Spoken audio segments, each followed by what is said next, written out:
Doing good. Look at me pressing the button a little bit early. I know. I'll just give it a few minutes for people to turn up. Who have we got so far? Paul, TK, John. Hey guys. Hey guys. Good evening, Mike. How are you today? Are you getting sound and picture, Mike? Are you receiving us, London? Thanks for coming, TK. See you next time. Bye. I'll just give it a few minutes for everyone to turn up. Have my manly cup of coffee.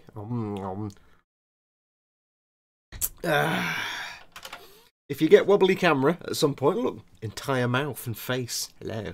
Hello. If you get wobbly camera, it's because the camera's mounted to the angle poise lamp, which is mounted to the PC desk. Every time I type, the camera wobbles. Just to make my loud typing even louder. Hey, Eltia. Hey, Kev, Phil. Evening. Just waiting for everybody to turn up. Ooh, look, chat coming through. Sound and pics, not sure it was an improvement on the blank screen. Yeah, I know. I know. Odo says hello. Odo always says, I'm going to put Odo there so he can watch my proceedings. There you go. Odo can take part. I've kind of got the camera so that all you're going to see is my bottom of my head. I've probably planned that really badly, didn't I? Never mind. Right, I shall... Mike says, got to wind you up for Paul said. Yeah. Yeah. Hey, Mecca. Agalos, hello. Phil East, evening. Hold your fire, good evening. So what we're going to be doing tonight? Well, I don't know how much I'll get done. What time are we on now? It's why am I asking myself that? It's 8 o'clock. I said I'd start at 8 o'clock. Idiot. Before I start all the painting and priming and everything else and all that nonsense, you're just going to see my head all night, aren't you? Just... Sorry. I really planned it badly. Hey, Scott.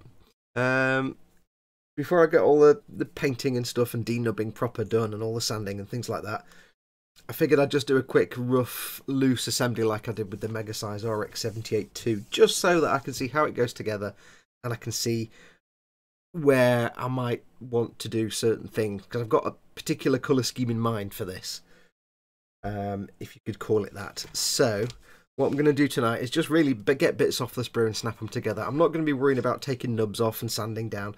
I need to be careful with the sanding because I'm going to be doing a certain colour scheme, which means I need to get it as smooth as possible. So I don't want to be doing the sanding live on telly, because then I might screw it up. Hello. So I need to change my glasses so I can actually see what I'm doing. These are my normal glasses. Oh, hello, with fingerprints on them now. These are my reading small text glasses, because old man. I'm going to try and not wear my space helmet of seeing. Otherwise, all you get is that sticking into the shot all the time. Who's come in? Let's have a look. Hey, Christopher. Hey, Kev. Oh, you've already said Kev. Mega Unicorn. Yes. Mike says, makes a nice change, this angle. It does, doesn't it? Doesn't it? Yeah, I say, apart from you got my... Let me see if I can get my entire face at the shot. Is it better? You're not going to get my head unless I'm down here. Hello. On telly. Mum, I'm on telly. So, it's a fairly simple kit, I think. It's a fairly simple build. The Mega Size always are. They're just dead straight. I know the white balance is all off and it's glowing like a candle, but it's all fairly straightforward. I've had a quick look through, and praise the Lord, all the joints go together with like the middle joint bit, like the knee or the elbow, and then that goes into the leg, so I don't have to worry about painting the inner frame parts or what inner frame parts there are. I can just paint them all separately and slot it all together. So yes, just like the RX-78-2, there's no far tossing around, so that should be good. I don't know how much I'll get done tonight. Hey Ted. Hello, keep going till I can get to the workshop. Get your big thick Ian Models jacket on, Ted. You'll need it. Ted says to me last night when we were doing the live stream, he says, I'm glad I'm wearing this jacket tonight because it's fucking freezing in here. He used a swear. You don't know that Ted swears, but he does, just not live on telly. So yeah, I might get like a page or 2 pages done. It starts on the leg, so I'll probably get a foot and a bit of a leg. I'm hoping I'll get at least a leg done.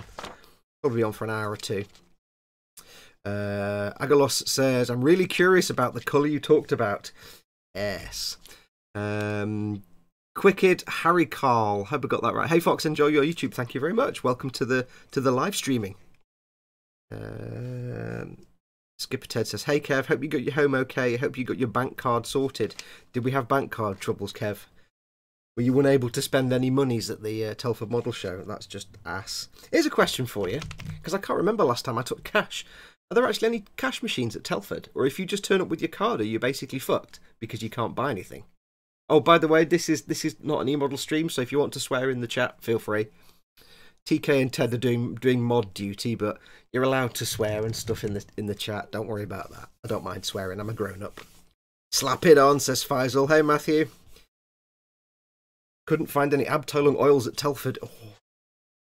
Right, I need to start getting sprues out, don't I? But yeah, feel free to swear and be adult in the stream. We're all grown-ups here.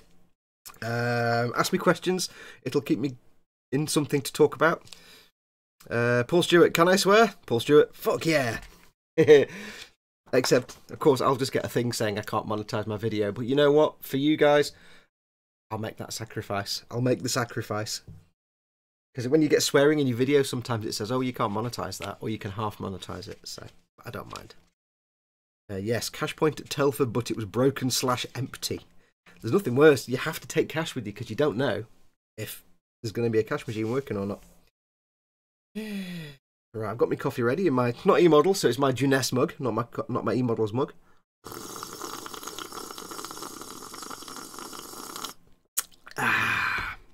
Paul Stewart says, yes, hence my accidental dendrobium. I thought for a moment Paul had bought like the massive, huge dendrobium. If you don't know what that is, it's a Gunpla but it's like 100 feet long. But there's also a tiny one. You got the tiny one. Grown-ups where? I don't know. Odo's the only grown-up in this house. Right, I better get some sprues out, haven't I?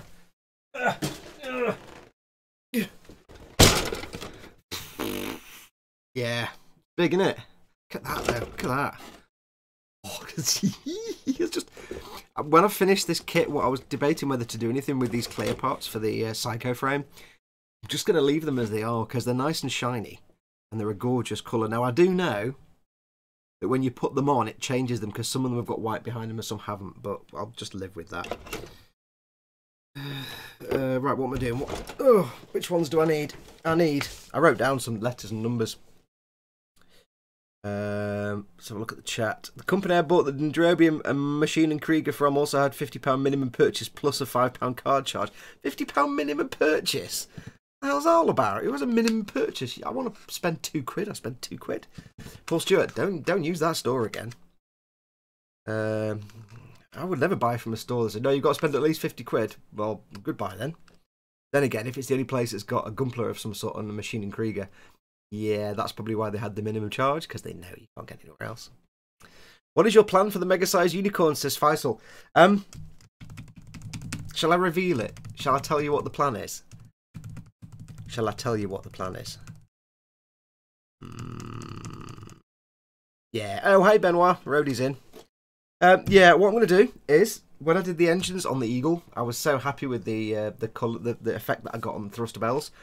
I'm not going to do this guy white. I'm not going to do him gold. I'm not going to do him black. He's not a Banshee or the gold one. What's that one? That's the Fennex.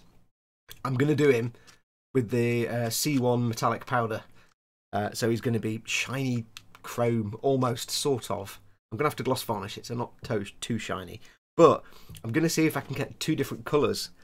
What I'm going to try and do is I am going to... Scott Sutherland says, Model Making Bunny is watching Fox. Hey, Model Making Bunny. Bunnies are so cute. Rabbits are so cute. I'm going to try doing two different colours. So one of them will be the... What colour is it? I've put it away now. One will be the Vallejo Duraluminium with C1 over the top. So it gives me a nice, bright, shiny silver colour. Slightly chromy silver. And the other one will be just the gloss black primer with the C1 on top, which will give me a much darker, much more reflective colour. And I'm going to see if I can do some panel variation with those two colours. It might come out looking complete ass. I don't know. But we're going to have fun with it. So that's my plan. So what I'm going to do tonight, like I said at the start, for anyone who's just joined, I'm just going to start snapping some parts together, take them off the sprue really roughly. I'm not going to trim the nubs or anything because it's really, really boring for you to watch. And I'm just going to start snapping some parts together. And I'll do a loose build of, you know, the arms and legs and torso just to get an idea for where I can do different panels. So... we start with the legs. I need J. This is where I've got to find all the sprues now. That's E. Do I want E? No, I don't want E. What's that one? What do we have? We have M2. I need M2. That's M2. Can't see with these glasses on. I made a terrible mistake. M1. We have this one. This is D. I don't think I need D. Crotch. B. Do I need B? No, not yet. I don't need that bit. That's the beam rifle. No, I don't need that bit. We have F. Don't need that. And we have F. So brilliant. All those ones I got out first are the ones I don't need. Look at the size of that shield. Look at the size of that shield. I don't know where this is going to go when it's finished. I don't think I need that one. That's the head. Which sprue is this? A. Don't need A.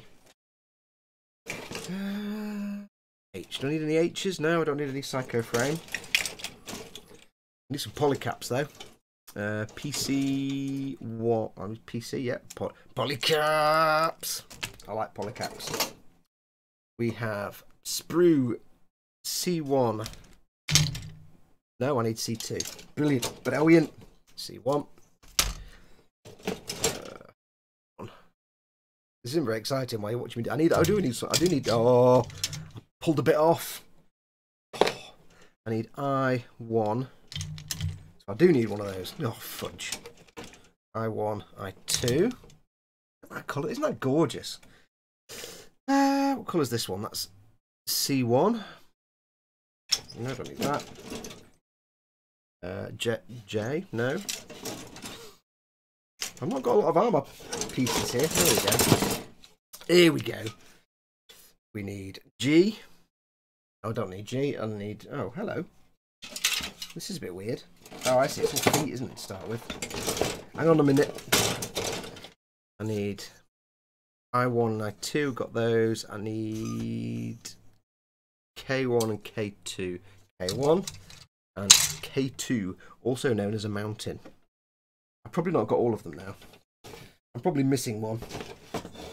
You watch. I'll have to dive back in the box in about 2 minutes. Right. So let us begin. So how is everybody? How are you all? Let's have a look at what the chat's doing. I might not get much done, you know. This might just be me talking to chat for 2 hours.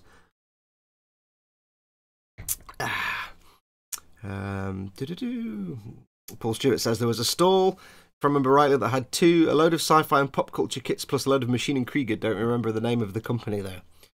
Yeah. That's one big old Gundam. Oh yeah. Finally I get to watch a live stream by Foxx, says Robert Taylor. Hey. Frankie Goes to Hobbywood. Hey Frankie. Smooth. Hey Smooth, you're in. Cool. Welcome to the mind-numbing building of Gundam. Much sanding and denubbing of sprues, then click it all together. Gundam. Robots in disguise. Or was that Transformers? Don't mention Transformers. We don't talk about Transformers in this house. Right, so so I need to start with J, which is probably right at the bottom. There's nowhere to actually put... let me move these so I've got somewhere to put the sprues. Hang on. Hang on a minute. Hang on a minute. Problem with big kits is they have big sprues and there's nowhere to put anything. Right. Right. I know I need some polycaps. Polycaps. J. I need J. Need J. J. J. Did I get J? I'm going to have to go back in the box, aren't I? Oh. Paul, it's your fault. I don't know why I chose you. I just did. There's J. Right. Do you know? You've not made a mega size kit before. They're exceptionally good fun, and you do get these things, the part separators. They are brilliant. The part separator, and it's also a thing for taking it off the sprue. The idea of these kits, if you've not seen one before, is that they're designed for small kids. So theoretically, all the pieces, you can just pop them off the sprue. You don't have to worry about using nippers. I am going to use nippers there, but if you won't see on camera, but the attachment points are really, really small. So theoretically, you can use one of these just to pop them off.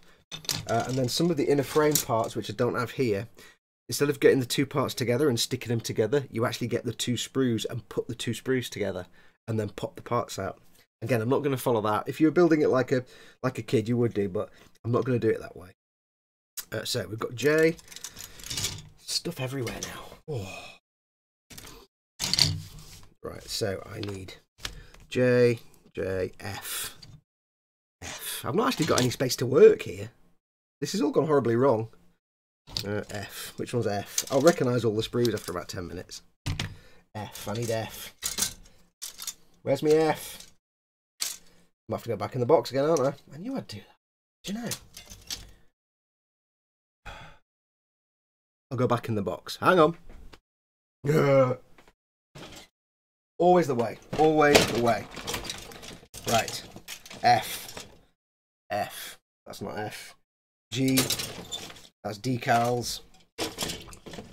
Size of that shield. That's E. D. F. There we go.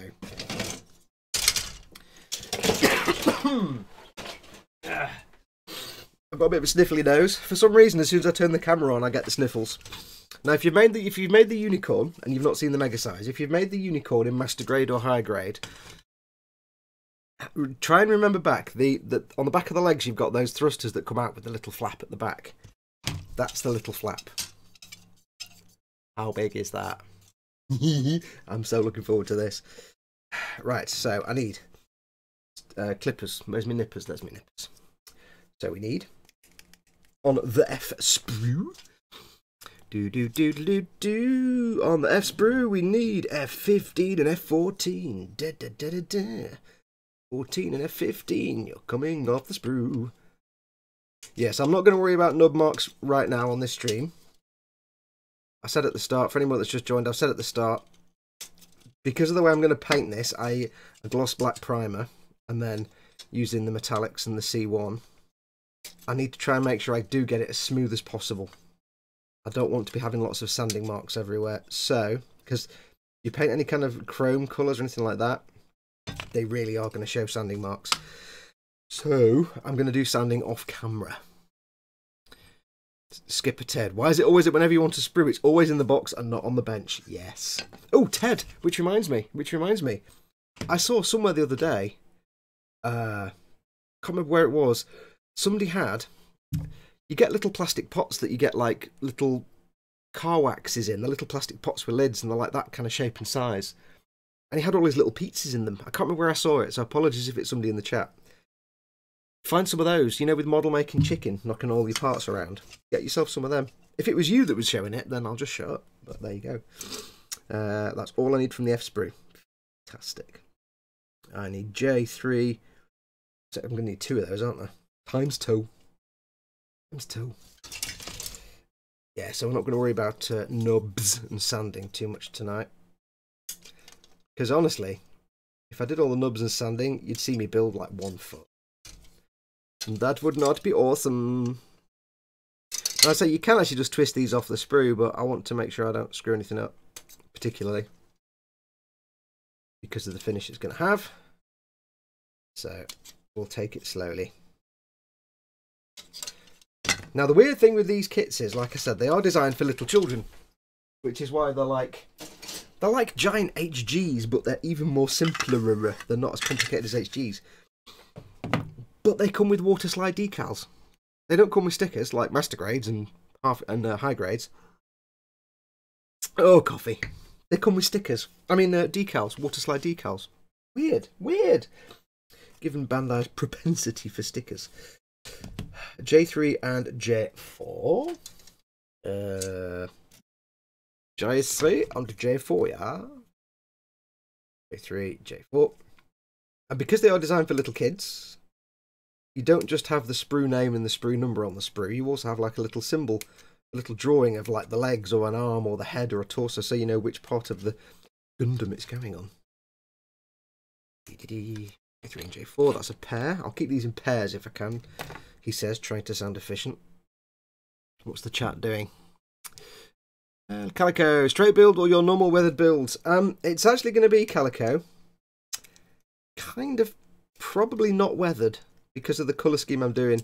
I think you missed it earlier on, but I'm going to be doing like a chrome, shiny metal, reflective, two-tone, that's the plan anyway, two-tone chrome type effect. So I'll do panel lining, but I don't think I'm going to be able to do any weathering. It's not actually a build for me. This is somebody else. Somebody else owns this. I'm building it for them, and I had permission not to paint it white. So yeah, so probably no weathering on this one, I think. Right, and we need some polycaps. Polycap.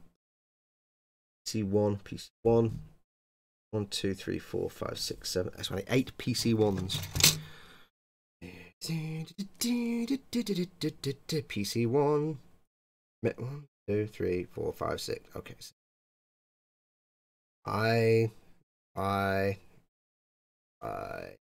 Here, 6. Oh, sorry. Look at them dangling off. What's the chat doing? Let's have a look. Hang on, Ted's watching a Gundam build, says Mike Mountain. I know. It's because he's going to start building Gundam when E-Models gets loads of gunplay in. Ted's going to find he's suddenly building, like, you know, Zaku's and Psycho Zaku's and things like that. He doesn't know it yet, but he will. You don't know it yet, Ted. That one, that's all one. I love me some polycaps, me. 6, 7, 8.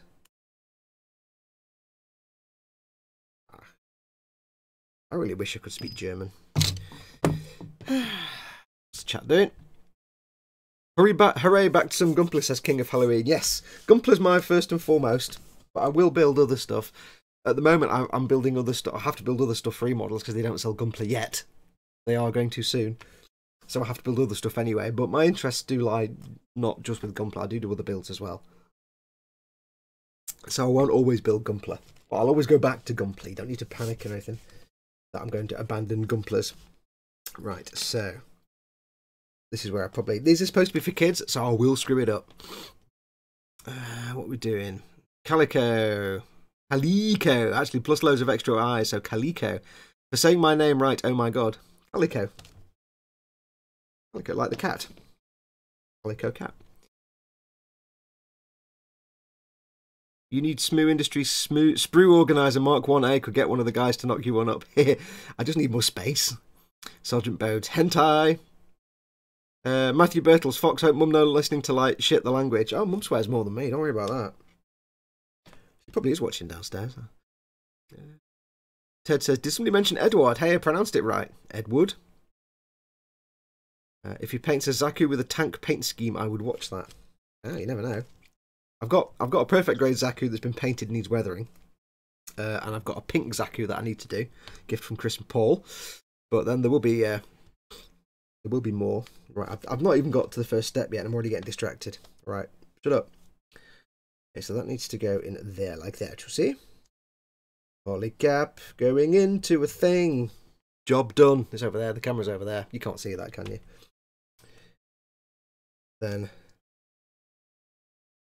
Then, wait. Why am I starting on step 4? What? Where's step... Hello, I've already messed it up. Dude, the steps here I didn't even see. Oh, man. God damn it. Right, let's just... Do you know?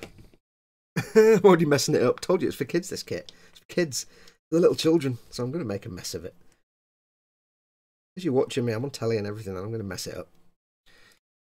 Right. So, which sprues do I need for these bits? Step 1, 2, and 3 that I totally didn't even spot. Oh, it tells you at the top. Shall I just stop the stream and start again? It's already done the work for me. God damn it.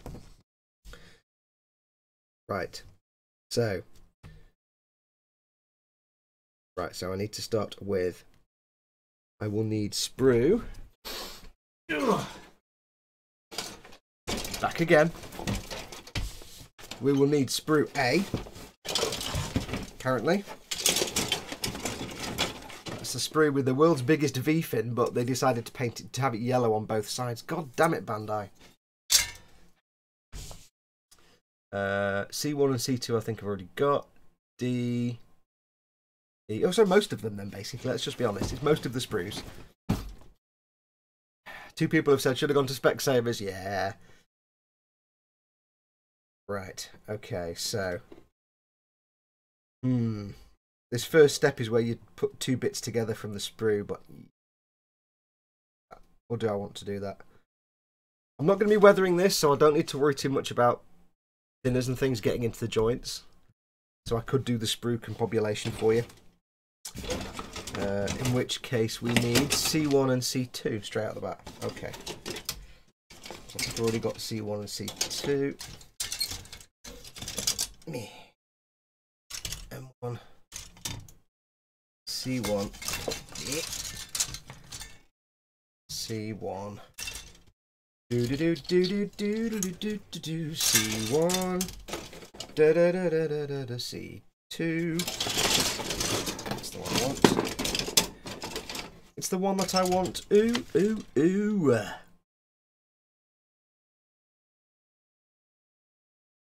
Which sprue is this then? C1. C2. Huh? Oh, I see. I understand. I don't understand. Right. Ugh. It's even in English as well as Japanese. I'm still getting confused. I'm on my phone, says Ted. I'm off to the workshop to glue the sub together soon and let Fox do all the work. Yes. Paragon Props. I love everything Gundam. Watching your videos got me into Gunpla. Cool! Welcome to Gunpla. It's the crack of the model making world. Right, so the first step is to separate yon from yon. So we do need the clippers for this. I don't see how a small child could actually separate. Oh, actually. Haha! It's just got tiny little bits to. There's something wrong about snapping sprues off like that, but it's what you're supposed to do. Remember, you're supposed to be able to build it without nippers. It's quite nerve-wracking, that. Okay, so.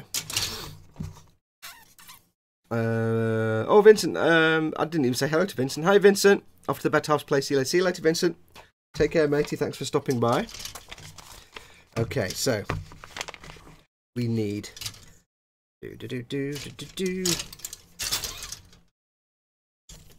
C1 first, which is this one. Then we need the polycaps, and we need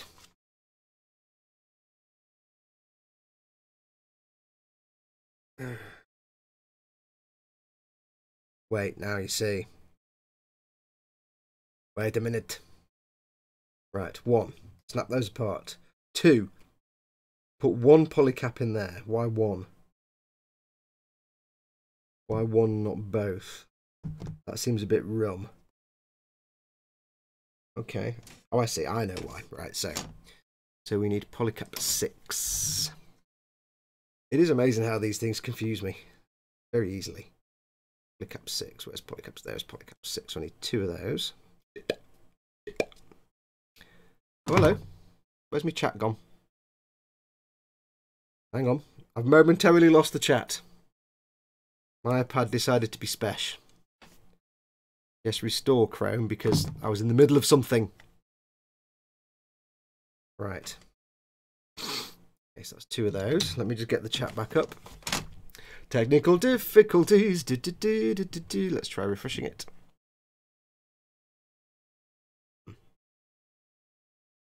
Ugh. Right, give me a second. Happy days when things don't work. Sigh. Also, this is the slowest iPad known to man. If you watched last week's, not this week's, but last week's eModels chat, when I was in chat only, it was a struggle to type stuff. Give me a moment, I'm getting the chat back.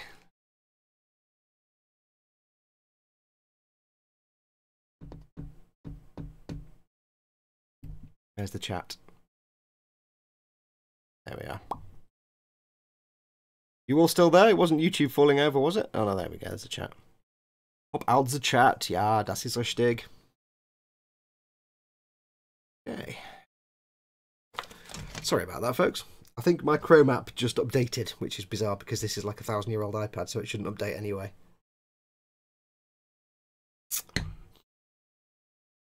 Right, where are we up to?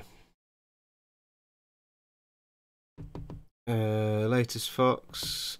I blame Foxx for my Gundam addiction. I have built 2 MGs this week already, and it's only Tuesday. Blimey. Yeah, you're going to struggle when E-Model starts getting him in, aren't you? Ted, I pressed nothing. Smooth's Workshop. Is Ted on the feed controls? Hey, Raging Bassist. Lol, Fox's. No, this isn't Mum's iPad. This is my iPad. Mum's got an iPad Air. I've got an old iPad 2 that's like made of rocks. Foxx, where is the giant Batman mug? It's been washed. That's why I had to use my Juness mug. Every day's great at your Juness. Every day's great at your Juness. That's in my head now. Thank you. Note the orientation. Now I am so bad at these kits for kids that when I did my first Mega Size, I actually forgot to put polycaps in half the joints.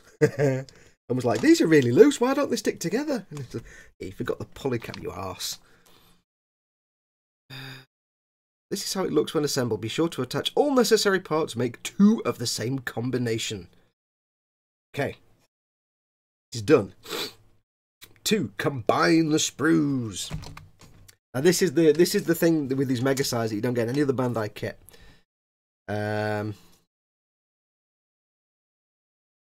Hubix Red says, my wife doesn't know I have stacks of Gunpla, don't tell her.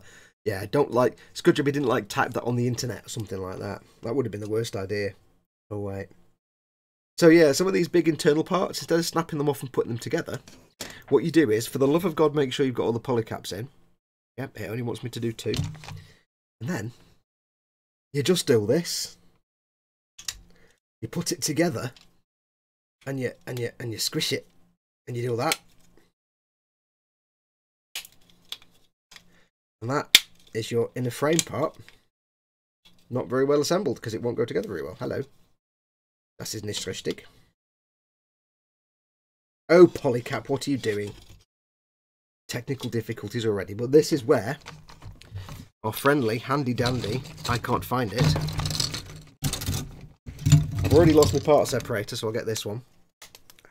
This is where a handy dandy part separator comes into play, you see. Because when you fuck it up, you can just go in and pretend you know what you're doing. And then realise it's actually too big for the part separator. There we go. No, we don't. Oh. I shouldn't have done this. I should have just taken them off the sprue, shouldn't I? God damn it, Bandai. Already with the problems. Already with the problems. A professional. Don't do what I do. I'm a professional. Yeah, it's gone pear-shaped already. Hello. Right, I need a homemade part separator. By God, that's a grip and a half. Yeah, come on. Come on. Yeah, we bam pot. Get out. Oh. Live on telly, folks. Guaranteed to screw up. Guaranteed every single damn time. Get that piece apart. I make these mistakes so you don't have to and so you can point and laugh. Right, why wasn't that going together? Let's examine this in detail. So it needs to be that way. That's in. Und that also is in. Look at the right page, dear. Needs to be this way. Which it is. The other way. Hang on.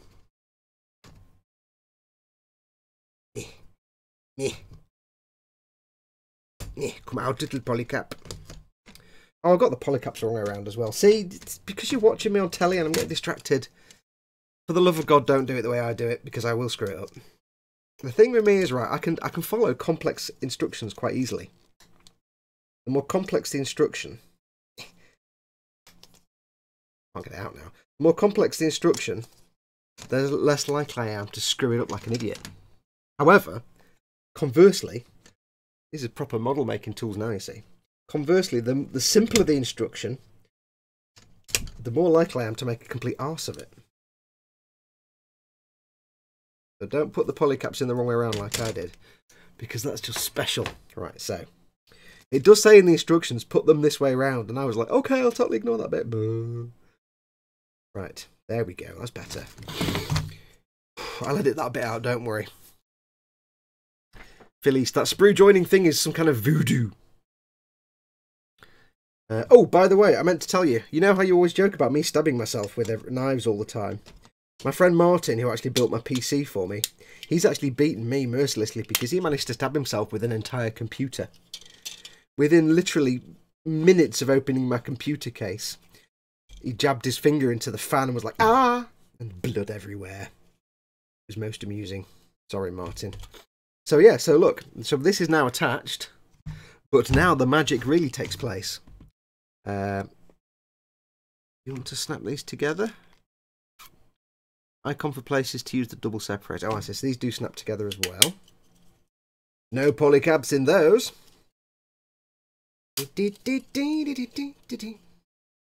And I'll try it with the part separator. Let's have a go. So it says,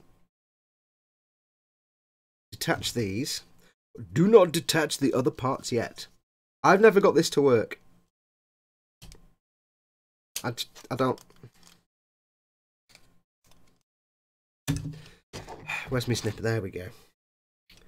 Let's do it the proper way, shall we? Ding. Ding. Ding. Ding.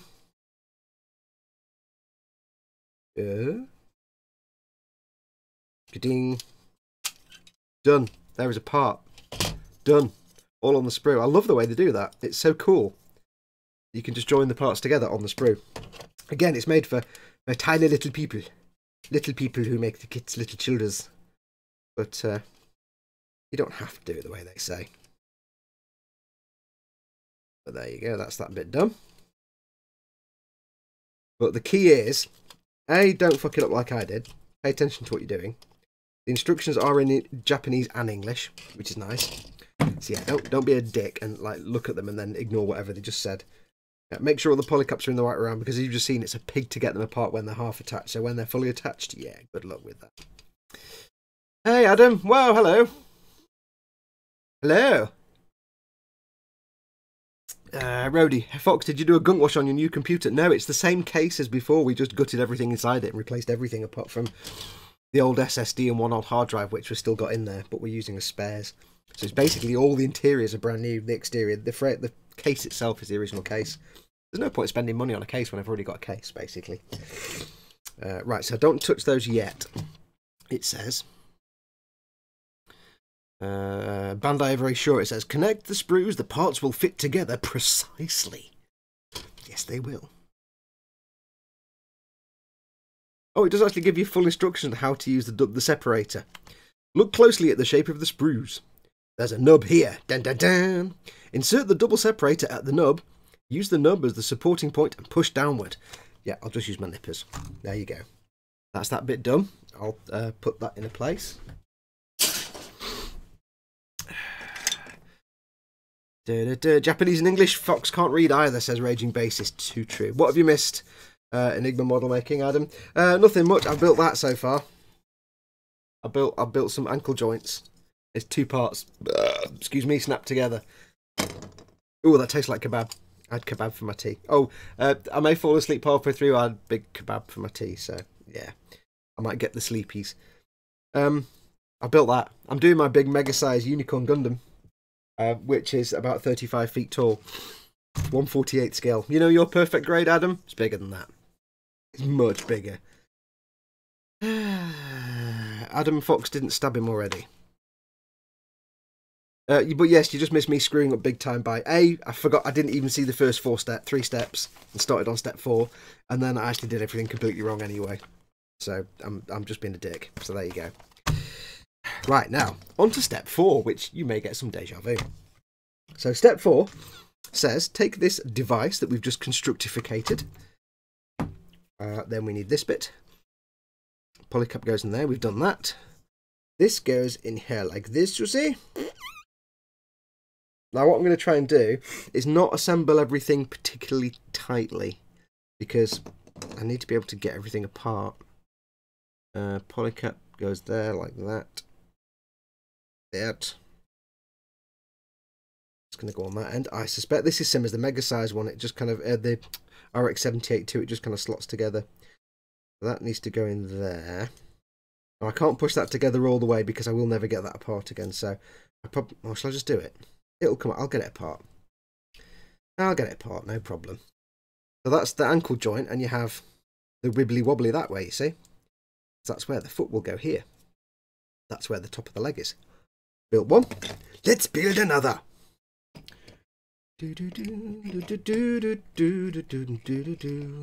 Wow, that's a very 1980s advert, kind of bank advert, isn't it? Here at National Bank, we believe that your money should belong to us. Please give us all your money, so we can have all your money. National Bank, we want all your money. I'm going with that. So we built those. Dun, dun, dun, dun. Round of applause, please. I built a thing and it didn't explode. Oh, Jeff's off. See you, Jeff. Thanks for coming in. Raging Bassist. By the way, if you've not seen me do one of these live stream things where I build stuff on camera, again, I've set it up so all you can see is my entire mouth every time I do anything. I probably won't get much done because I spend all night talking to you guys on the chat here, as you can see. So, yes, let's have a look. What's the chat doing? Jeff says, the two parts still on that sprue are knee joints. Yes, they are. They've got the tubes around the back. Raging Bassist. Okay, let's take bets, not really, on how Foxx will stab himself. My non-money is on a sharp nub. Don't stab yourself on nubs. I stab myself on that. Or on this. Or at some point I'll have to use my Sharpie knife job. But I'm going to do the denubbing off camera, so you won't get to see that. But like I say, my friend Martin did stab himself on an entire computer, so I'll probably stab myself on my cup. Or on the cutting mat or something. Oh, new cutting mat. Yes, it's clean. It's not got shit all over it. I thought I'd get a new little... This is my camera mat. I usually use my scruffy elbow when I'm actually doing stuff, but for when it's not gluing and not painting, I'll do it with the clean one. It's clean. It won't last. It won't last. Paul Stewart. So, for the price of 3 Bandai 1/44 scale Falcons, you can buy one in the same size by fucking Revell. Yeah, don't buy Revell Star Wars. Just don't buy Star Wars Revell unless it's the Master Series stuff, or unless you really are just gonna spend a lot of time making it not look terrible. Applause, says Raging Bassist. Clap clap. Adam says, my non-money will be on half tube pencil that he will stab himself in the hand reaching for his tea. Firstly, it's coffee. Men don't drink tea. Men drink coffee. Oh, tea is for the ladies. And my pencil's over here. It's well out of the way, and it's got a safety nub on the end. It's well over there. I can't get anywhere near that. Chatting is half the fun. My money is on the cutting mat. Yes, I'm going for a puffin beak injury. It's not actually that sharp. I'll stab myself on that. I'm going to move this camera again, so you're not just seeing my beard all the time. I need to plan in advance that you need to be able to see like an entire leg, because it's going to be like this tall. Is that better? You just see most of my desk there, aren't you? Movement. Da, da, da, da, da. How's that? Is that good? Are you just going to see my face? You're just going to see my... see my face anyway. Evening, Fox. Welcome back to the interwebs. So what's the deal with your PC, says Keith Denny. We don't know. I had 2 hard drives. Well, I had 3 hard drives in it. I had an SSD, which the system ran on. I had 2 hard drives, one of which was just purely for all my music, which is stuff off CDs and music that I've collected over the years from various online sources that don't exist anymore, so it can't be replaced.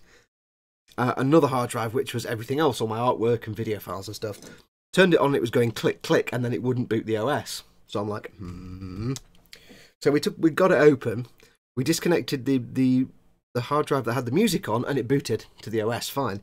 Reconnected it, it died. We think that's the hard drive that died, and that caused all the problems. But then one of the fans also decided to explode and start screaming like the next day. So we took all the hard drives out, because I didn't know what it was, I just said to my friend who rebuilt it for me, just get me a new motherboard, new graphics, new just replace everything basically. So now I've got a big nice new 256 gig SSD for my OS. I've got terabyte hard drive for all my video and arty stuff, my everyday stuff. I've got the old working hard drive as a backup. I've got the old SSD still. We tried to because we knew the old SSD was fine, we tried to basically upgrade that from Windows 7 to Windows 10. However, the upgrade died halfway and it corrupted Windows 7. So what I ended up doing was just doing a whole fresh new Windows 10 install on the new SSD, because there's a new SSD in there. And I've still got the old SSD with the old corrupted version of Windows 7 and some stuff on there, which I'll clear that off, and I'll clear off the old hard drives. So it's all working now. Just what is it, an i5, I think, Intel i5, onboard graphics, no separate graphics card. I don't need one. It's just for video editing and, you know, web stuff, so I don't need fancy graphics. And yeah, so that's done.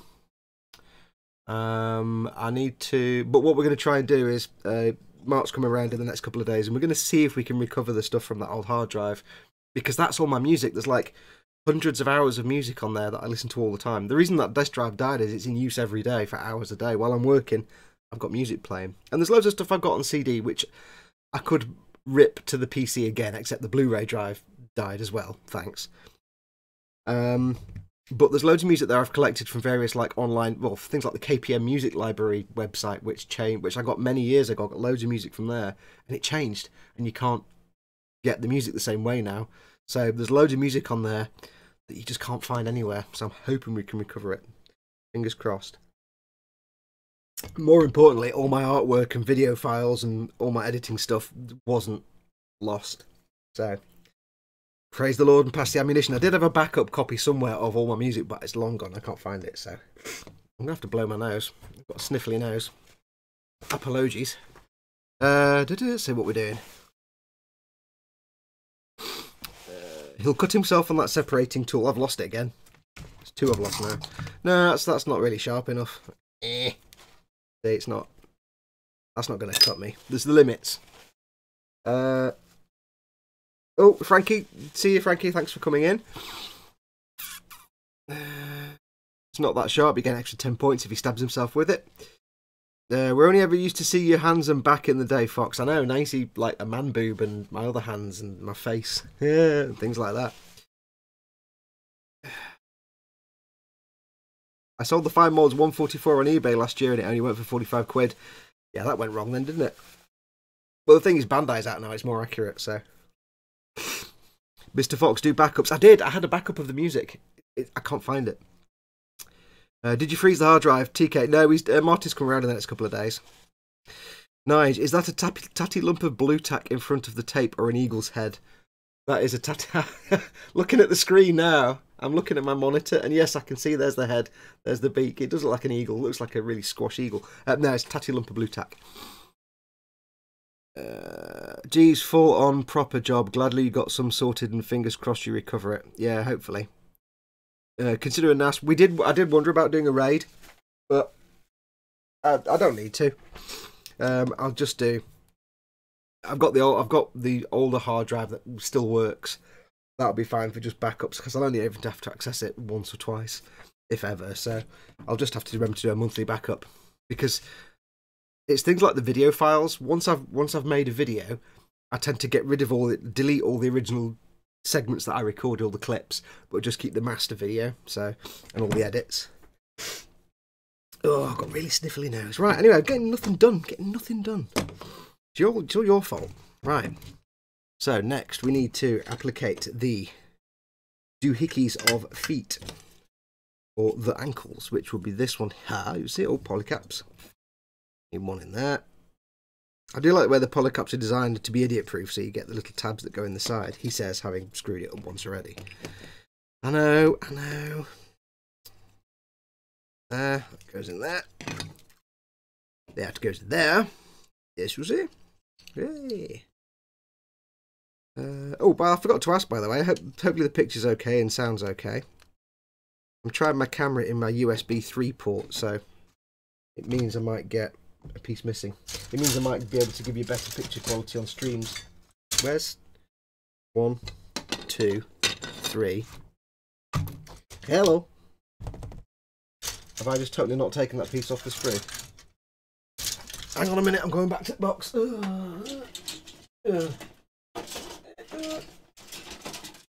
I can't remember which sprue it was now.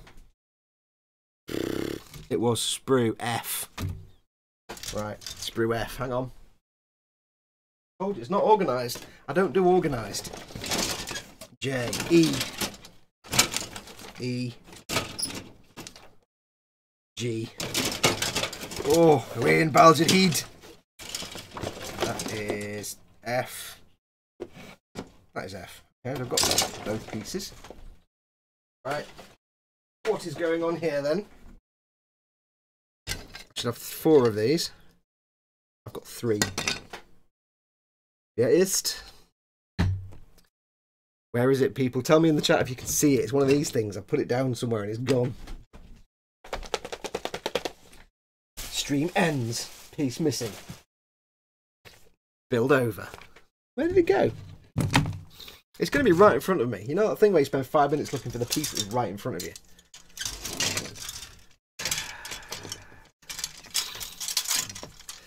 Not sure, Fox. You sound a little British. I'm British. Alright, Smooth. Thanks for coming in. Take care, matey. Thank you for coming by. Right, I am missing a piece that I took off the sprue, and it is nowhere to be seen. How does this work? How did I do that?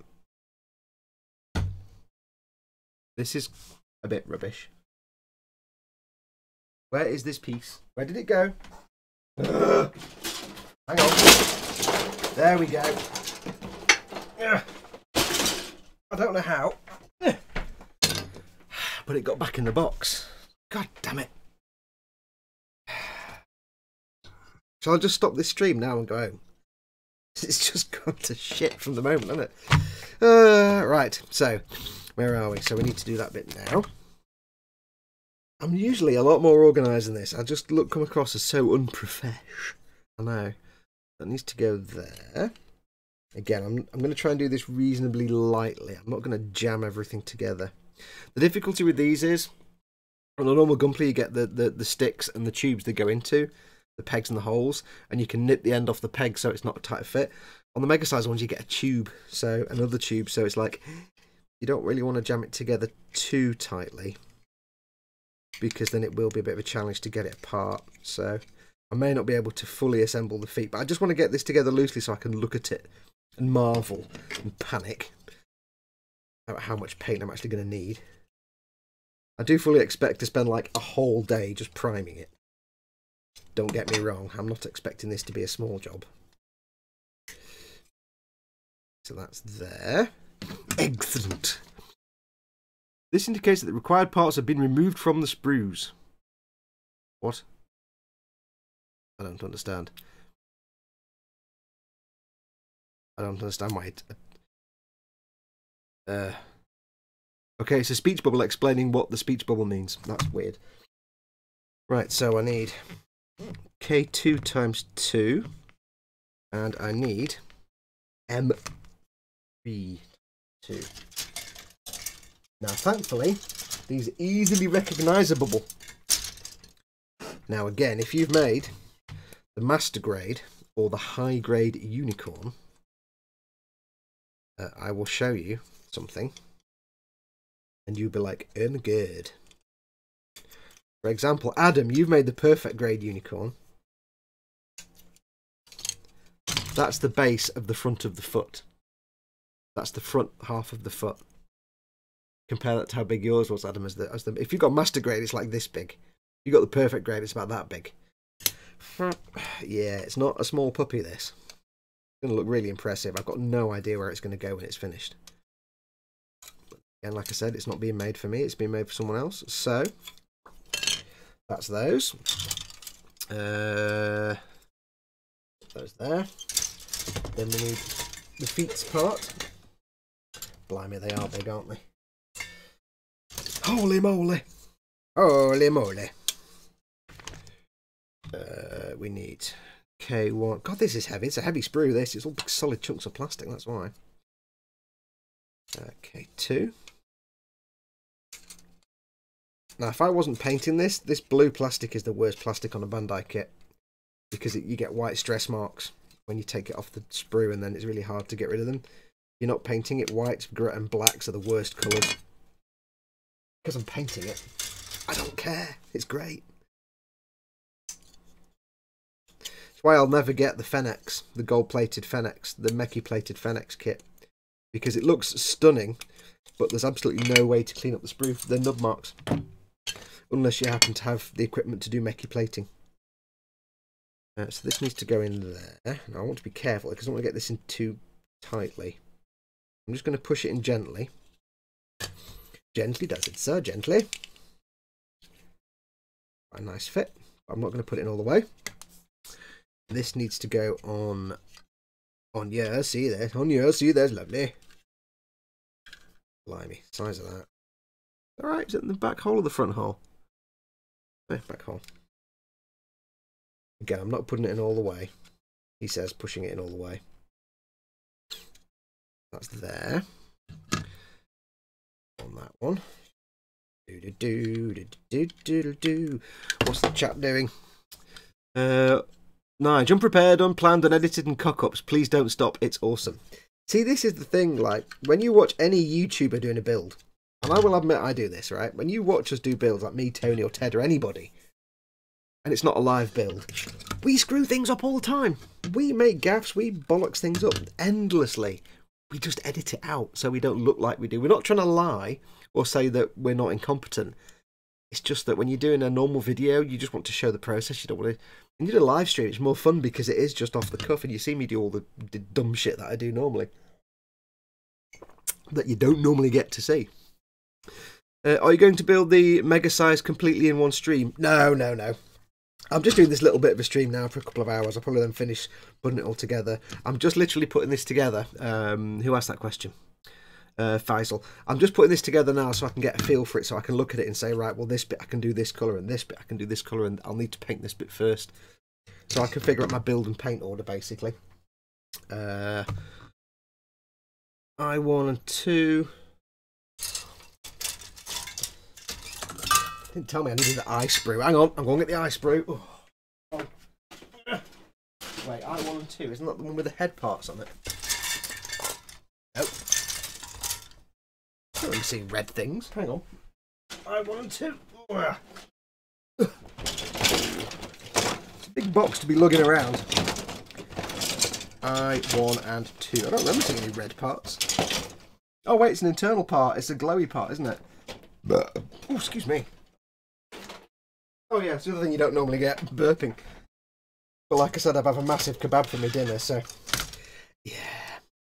So I1 and I2. Ooh, hello. So it's that. Actually, it's I13. Is that the one? 11. I don't want 11, I want 13. Is this red or is this... Is this even the right sprue? I1, I2. Okay, so I want... number 13. 13. This is really hard to see, actually, because it's kind of translucent. 12. There we go, 13. 13. Now, Jeff Longman did give me some warnings about bits I don't want to push together too hard, because you'll never get them apart again. So, yeah. I'll keep an eye on those. Put that there. These are actually really heavy, these sprues. Get off. They are significantly heavy. 13. Where are you? There you are. Right, 13. So this is probably actually simpler than the high grade. It's just massive. That's the difference. Feel free to ask me questions in the chat, by the way. Questions, they don't have to be about model making. They can be questions about anything in the world that you want to talk about. I don't care. If it's something particularly risque, ropey or political, I'll probably ignore it. But you're more than welcome to ask. Which one's this one? F. F. Hang on. Oh, I need F again, don't I? F. Oh, F. There we go. F. I'll try and do a leg tonight if I can. Maybe asking a bit too much with my particular level of incompetence. F16. 16. Where are you? 16. Jesus, that's massive. Crikey, Riley. God damn. You're a big boy, aren't you? Your nipper's in. Yeah, I'll do cleanup and stuff later. I won't do it now. What's the chat doing? Tell that puffin to quit staring at me. His eyes follow you around the room. They're either adoring or pitiful. I'm not sure which. Depends on what you're doing at the time, I suppose. I'm back. Did you miss me? Always, Ted. Always. Have you got the heater on in your man shed? Have you got the heating going? Or are you wearing all your thermals? Takes me 5 minutes to get 4 pieces off. It's just ridiculous. You're all just a bad influence on me. That's what it is. So this needs to go like that somehow. Oh, I see. That's very nice. Oh, lovely. That reminds me of like... This is reminding me of like, I don't know, math sets when I was a kid. Get a math set for school and there was some coloured parts in it. Also reminds me strongly of the range, the sort of stuff you get in a Warhammer set. For like range and things like that. Why is that not going on properly? Am I doing it wrong or am I just being a dick or what? Okay, the other one went on fine. This one, there we go. That's there. And this one goes over here like this, was it? That looks like it's going to lock into place, so I don't want to get too handy with that, I don't think. Oh no. I'm only going to put it in loosely, I'm not putting it in all the way, because I need to get it apart. We're getting a feel for the feet now, look at the size of them. Adam, look at the size of those. Holy shit. What's chat doing? Let's have a quick chat break. Raging bassist, to Adam. We're talking about bass guitars. Just strip it with bleach, says oh Sergeant. I'm talking about something else. That's a question. Make you painting. How can you strip it and then paint it?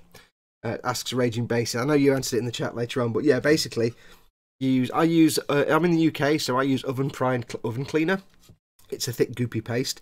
You just take the sprue or the part, you dump it in there for 2 or 3 hours, take it out, get a toothbrush and gently scrub it off. It'll just fall off. Some people use bleach. If you're in the US, some people like to use things like Purple Power and I think possibly Simple Green, but I don't know about Simple Green. Similar products, oven cleaning products, bleaches and things will get them off. It's not hard to remove, but it is a shame with the Unicorn Fennex. It looks absolutely beautiful. It's like shiny reflective gold plate. And it looks incredible, apart from where you've got nub marks, because all you see there is the white plastic underneath. Like the beam saber. It looks beautiful, but the way it faces, you see the nub marks. And there's no way to paint that in, because you'll never get the same effect. It'll look like you just painted it gold. So the options are, touch it in with some gold paint, which will probably look less gash, but still gash. Leave it, which will look like ass, or just not buy it at all. Or strip all the plating off and redo it, but you'll never get the same effect. You'll never get it to look, unless you go to a professional and get them to physically chrome plate it with a gold chrome effect, which will cost you a fortune. It's not going to happen. We need F7 and 6. The good thing is, I kind of recognise the shapes of the parts from building the master grade, so...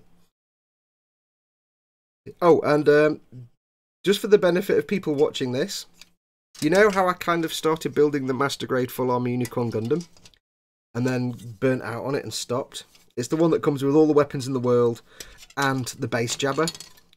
It wasn't a full paint job, it was like a fun, silly paint job. I just kind of roughly weathered it. I might be giving that away at some point soon. So stay tuned to the Boom Hut and the YouTubes. I've decided I might actually, because I'm never going to get around to finishing it. The mobile suit is done, the decals are on it, and I'm kind of most of the way through the weathering. The base jabber I didn't even start. The weapons have been painted. I think all the weapons have been painted, but not weathered. I had a gunk wash. But I may just actually give that away as a prize of some sort for something I'll make up. The only thing that could be missing is the decals. I've already put the decals on the weapons and the mobile suit.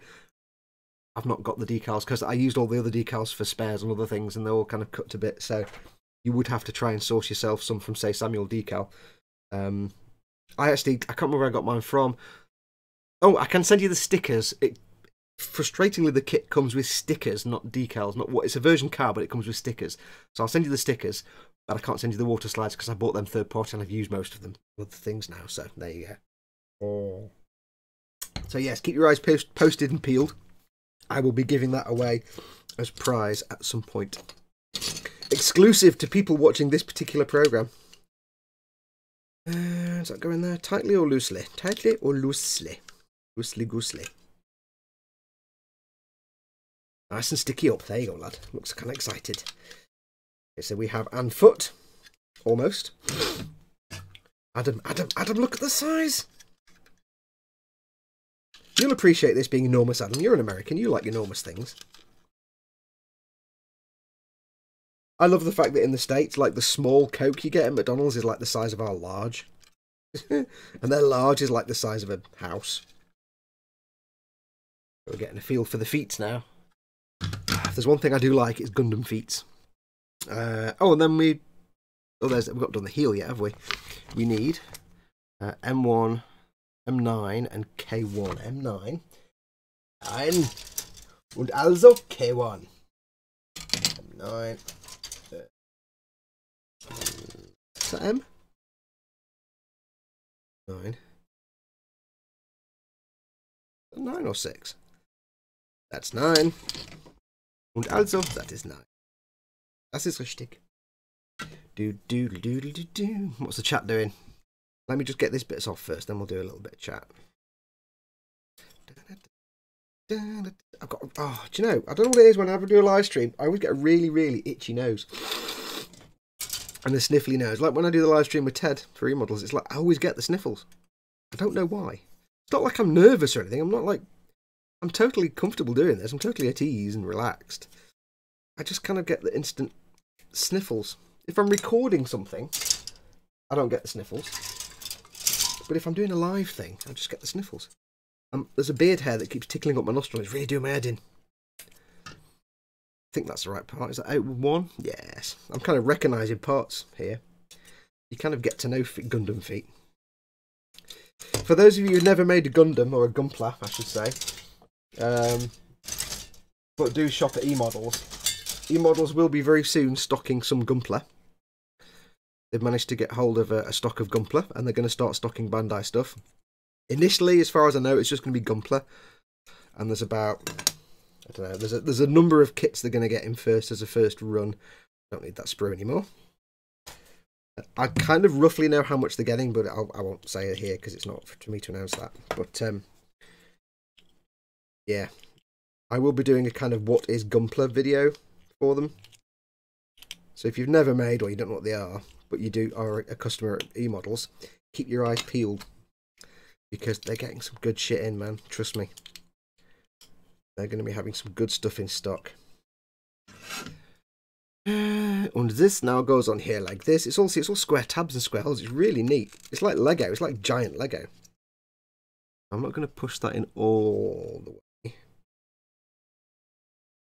Now, the one downside to these mega sizes is that it doesn't fit. Is that you do get... Hello, something went rattle then. What was that? What's rattling around inside there now?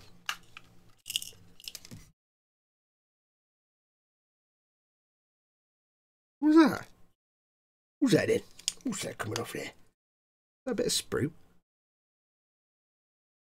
Huh. I hope it's a bit of sprue. It's now.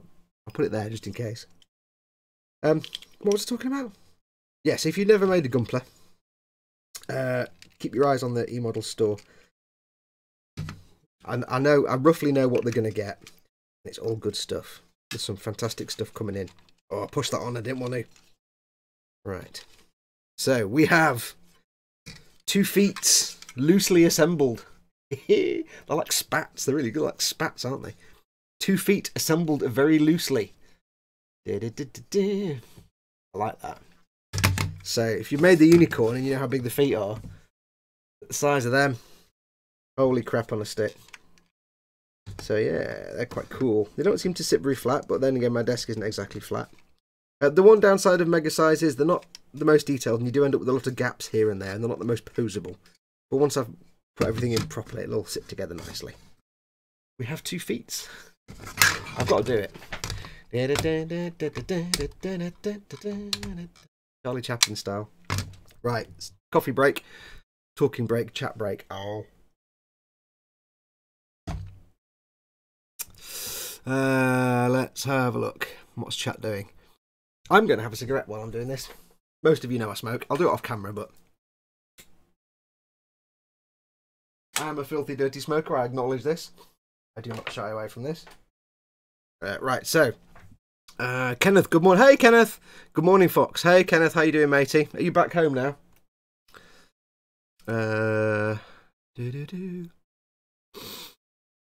Enigma, my missus just had me watching Master Chef with her instead of me watching this. See what the chat's doing. Holy crap, I actually saw that kit at one of my comic shops the other day. Its feet are that big. Yes, its feet are that big. The box tells you, I think it's something like 444 millimeters high.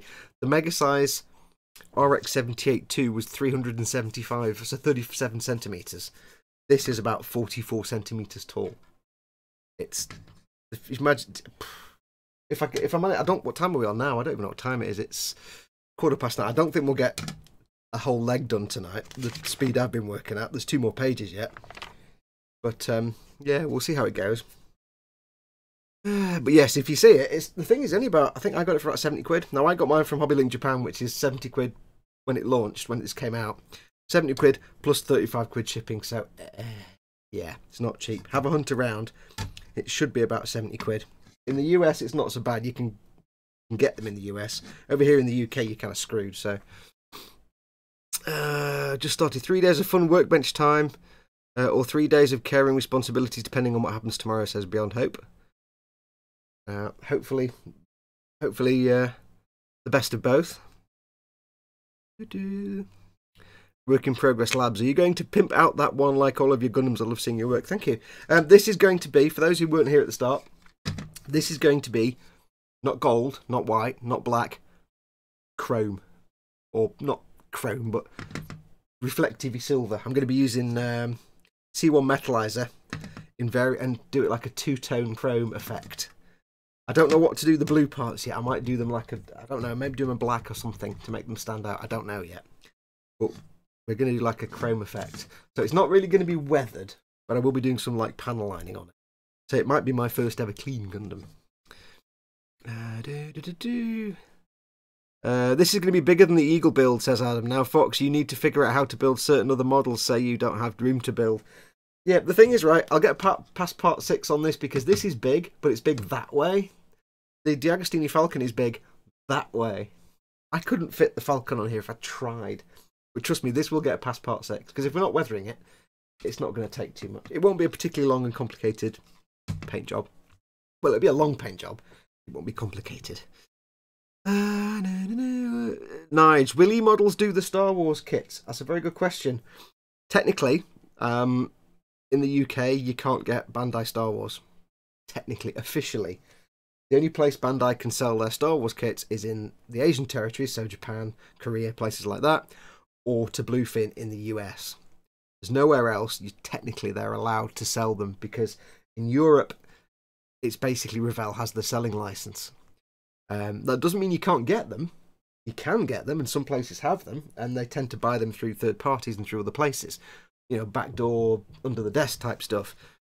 But officially, there's no official way for Bandai to supply Star Wars kits to Europe and the UK and places like that. So whether E-Models is able to secure some, if they can, they will, because I've had the conversation with Pete May and he knows how well the Star Wars kits go down. So if Pete can get some, then yes, he probably will. It just comes down to whether he can get some from where he's getting them from. So hopefully, but it's not guaranteed. But that's why normally places do the Star Wars kits outside of, you know, in Europe, because kind of on the quiet jobs. Let's have a look.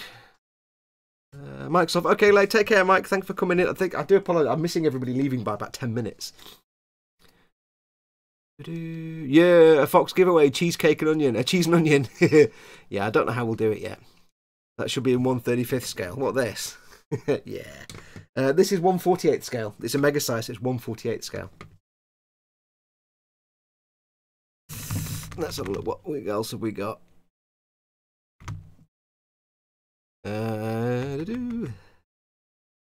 Charlie Geo. Lord, I want to go back and get it now. It'll still be there tomorrow. If you're lucky. Did you say what store you saw it at? I can't remember what store you saw it at. If you're lucky, nobody will know what it is. They won't buy it yet, so it might still be there. Work in progress. It's Daryl D. Oh, hi, Daryl. I finally got into the live chat, brother. Yeah, Daryl D's the guy that makes all the 1/35th resin Gundams, the ones that are like 300 feet tall, and he makes all the 17-foot tall scope dogs. So you'll have seen him in the Boom Hut. He does some great work, and it's also massive. So this is puny compared to the stuff that Daryl builds. Like Daryl built the 1/35th scale. Is it the XS Gundam, Daryl? That thing's like the size of a very large, not small child. Kenneth, I'm home now. My hobby's own order was waiting for me and some Warhammer figures. I brought too many models while hospital. Internet, time, pain, and PayPal are a bad mix. Yes. Yes, they are. Kenneth, they certainly are. Hopefully you'll have fun with them all to distract you. They've got all these good things to play with in your hobby zone stuff. Take your time with the hobby zone. It's not hard. It's a bit tedious building it, but it's not hard. But it will be good if you know what you're doing with wood and stuff. You should be fine. It's quite relaxing in a way. Say hi to Alex. Well, hopefully you've got Alex back now. Say hi to Alex for me. Flat black would rock against chrome. Yeah, I was thinking that. Maybe a flat black. Or a very dark grey so I can panel line it with black. I'm not sure about the face. I was debating with the face whether to do the head all chrome apart from the actual mask part. This bit as matte white. Maybe, I don't know yet. I've got to see it all built to start working out. This is why I'm doing a test build to get all my colour ideas worked out. Star Wars Bandai kits, I mean, yes, Scott, that's what I mean, the Bandai ones. Bandai can't sell them to anyone outside the Asian territory apart from Bluefin in the US. The only distributor that's they're allowed to sell. Technically, if Bandai sells Star Wars kits to a distributor in, say, Germany or Italy or Spain or the UK, not that they've got one in the UK, they could lose the license. They're only allowed to give their kits, to distribute their kits to distributors in Asian territories, and the sole distributor in the US is Bluefin.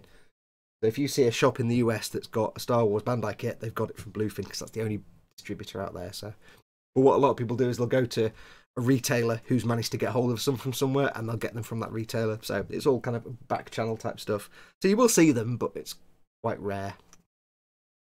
Can you not get Bandai Star Wars on eBay with shipping to? Yeah, you can. You can get them on eBay, but you take your chances. If you, as an individual buyer, you can get them anywhere. Amazon, eBay, it doesn't really matter. You can buy them from Japanese sellers in Japan or in Korea. They'll sell them to you quite nicely. As a retailer, you're not buying one kit. You're buying a pallet of kits, like 100 kits from a distributor or from a retailer who can do distribution. So if you're a retailer, you're not just buying 10 kits. You're buying 100 of them. Can't really do that on eBay. I think blasting some X20A through my airbrush just now solved the spitting. Yes. If it's solvent safe, your airbrush, and it's clogged with stuff and nothing's getting rid of it, get some isopropyl alcohol. It's the strongest thinner you're going to put through your airbrush that you can put through your airbrush, and it will do wonders. Also get some airbrush cleaning brushes and give it a good rummage. Daryl says, yep, I was cleaning up and moving things around and one scope dog fell off the shelf and took out part of the EXS. Oh no! Hopefully you can fix it. That's a hell of a shelf. Knowing how big your scope dogs are and how big that damn EXS is. Did you finish the EXS? I don't remember you posting up the final pictures. Kenneth says, it's very funny because I was looking at Patreon posts and put up an alarm for tomorrow morning to watch the stream. Then when I went to YouTube, the stream had started today. Yeah, it's them. It's that Australian. You Australians with your funny upside down time. That's what it is. Right, coffee's run out. It's time for the waters. Right. We built 2 feet. Do I dare try a leg? Yeah, I'll give a leg a go. This has got some of the psycho frame parts in there, and I don't want to get them in and not be able to get them out. So I need G. Yo, G! G is in the box.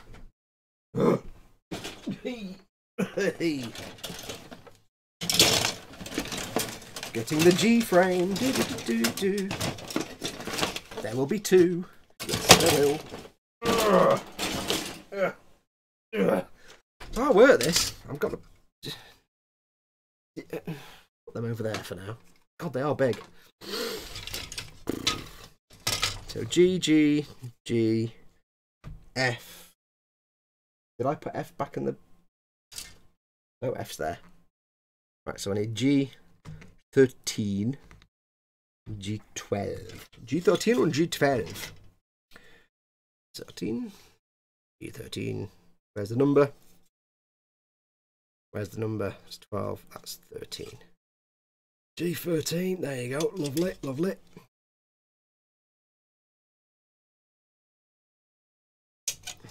I don't think you'd be able to snap all these parts off. You know, if you're a kiddie and you're building this and you're supposed to be able to build it without the nippers, I think you'd have a bit of a job trying to get some of these pieces off with the power of your hands or the tool that comes with the kit. Because a lot of these have got really tiny nubs. Some of them have got quite thick nubs. It's all lies. It's all lies. Ooh, get in. Where's the hole? There it is. 13, 13. Okay, so I'm going to follow the steps in order this time, rather than get all the pieces off and jump ahead. I'm going to follow the instructions. Let's have a look. I need PC2 and PC6 times 2. So PC2. And yes, I cut these off the sprayer. I don't just twist them off. I don't know why. 7, 8. That's 6. 6, yes, that's 6. 6 as well. Yes, that's a 6. I have to make the Pop-O-Matic noise. If you grew up in the 70s, you know what Pop-O-Matic is. It's awesome. 2 PC2s. PC2 is that one. That's both 2. If I remember rightly, this actually uses same polycaps as the RX-78-2. I don't know about the other mega size ones, but it uses the same polycaps as the RX. Now, okay, the arrow points to the front of the kit. Which arrow? Where? Oh, I see that way. Right, brilliant. Thanks, Mum. That way. That needs to be there. This one goes this, I think. There, like that, you see? This is where the top half of the leg, the actual knee joint, will just slot into that polycap there. Instead of having like a joint where you have a piece in here that locks in when you put it together, like an HG or a master grade, doesn't do that. It's you build the knee joint and it goes chunk and slots in separately. That's why I like these mega size, because they just make your life so much easier. Make sure the tab is at the top. Yes, I'm making sure of that this time. Like a spesh. I'm not being a spesh head this time. I still got it wrong. You watch. I'll still have screwed it up somehow. Like, just for the reason this isn't going in. Why does this not go in? Let's do it that way. I'm doing it that way. There we go. That's in there. And also, this one here is exactly the same. Like that. Excellent. And now G12. G12. If you want to ask me a question, by the way, in chat, because chat's there, and I'm focusing on this, and I can see about this far, do put your question in big fat capital letters. I do have super chat, if you want to spend a quid or two to have your comment all bolded in a big blue box so I can see it from a mile away. You absolutely don't have to. It's completely optional. I would love it if you did, but you don't have to. I think it's like a quid or 2 quid or something, and you get your comment all highlighted. It's designed for when there's like 3,000 people in chat, but I turned it on anyway. So feel free. But if not, just make sure you put your comment in big fat capital letters. Right, so this needs to go like this, and then this here like that, to see. So that goes there, and that goes on that side, and that's the back, you idiot. So that's going to go there. Yes. That goes in there like that.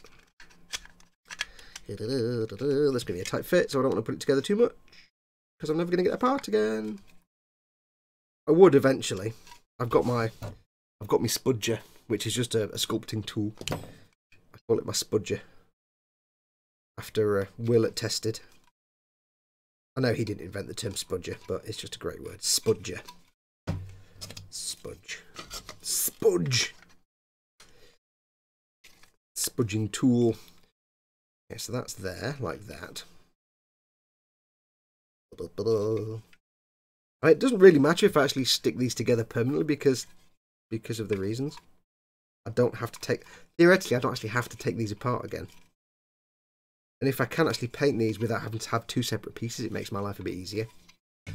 So I'll loosely put those together, see what the chat's doing.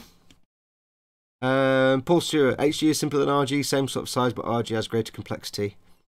Did somebody ask a question about HG and RG? Yeah, HG is like this, but in 1/44th scale. Real grade is like a step between master grade and perfect grade, but in 1/44th scale. So, yeah. RG is millions of tiny little parts. Charlie G says full inner frame. Yep, well, real grade have maybe not as complex as an inner frame as a perfect grow up. They don't have as complex an inner frame as a perfect grade. It's similar to a master grade if a little more simplified, but it comes pre-made on the runner. Excuse me, pre-made on the runner, so all the arms are there with the joints. They mould stuff on the sprue that's already got the joints built in. It's incredible. It's incredible. We need I1 14 and I1 1.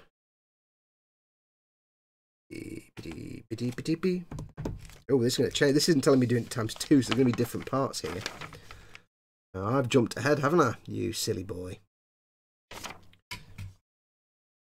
Now these will be chiral, they'll have it, or will they? I don't know. Oh, it's gone wrong already. Okay, that was that one. I'll assume that's that one. We'll make an assumption that'll probably go horribly wrong later on. There's an inside and an outside to the leg. I don't know which one is which now. Oh, I've bugged it up already. It doesn't say times 2. G13, G12. Where's the other leg? G13, G12. That bit's the same. Okay. Don't know why they've duplicated that. Weird. Let's try and build one leg anyway.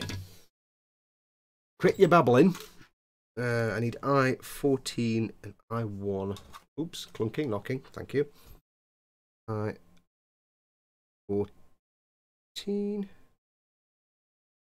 God, size of that. I've got to tell you, the feel of this plastic, it's weird. It's super smooth. It's very delightful. It's most delightful. I can't explain it to you in any way that makes any sense. It doesn't feel like plastic. It feels like solid jelly, or jello as the Americans would call it. And 1. Number 1, part 1. Where's 1? 1. Look at the numbers, dear boy. Look at the numbers. 1. That one, that's 1. Oh, hello, ping. We'll do one leg, I think. We'll try and get all the legs done tonight. Oh, and C2. C. Is that C? What's C? It's J. J. C is here. C25.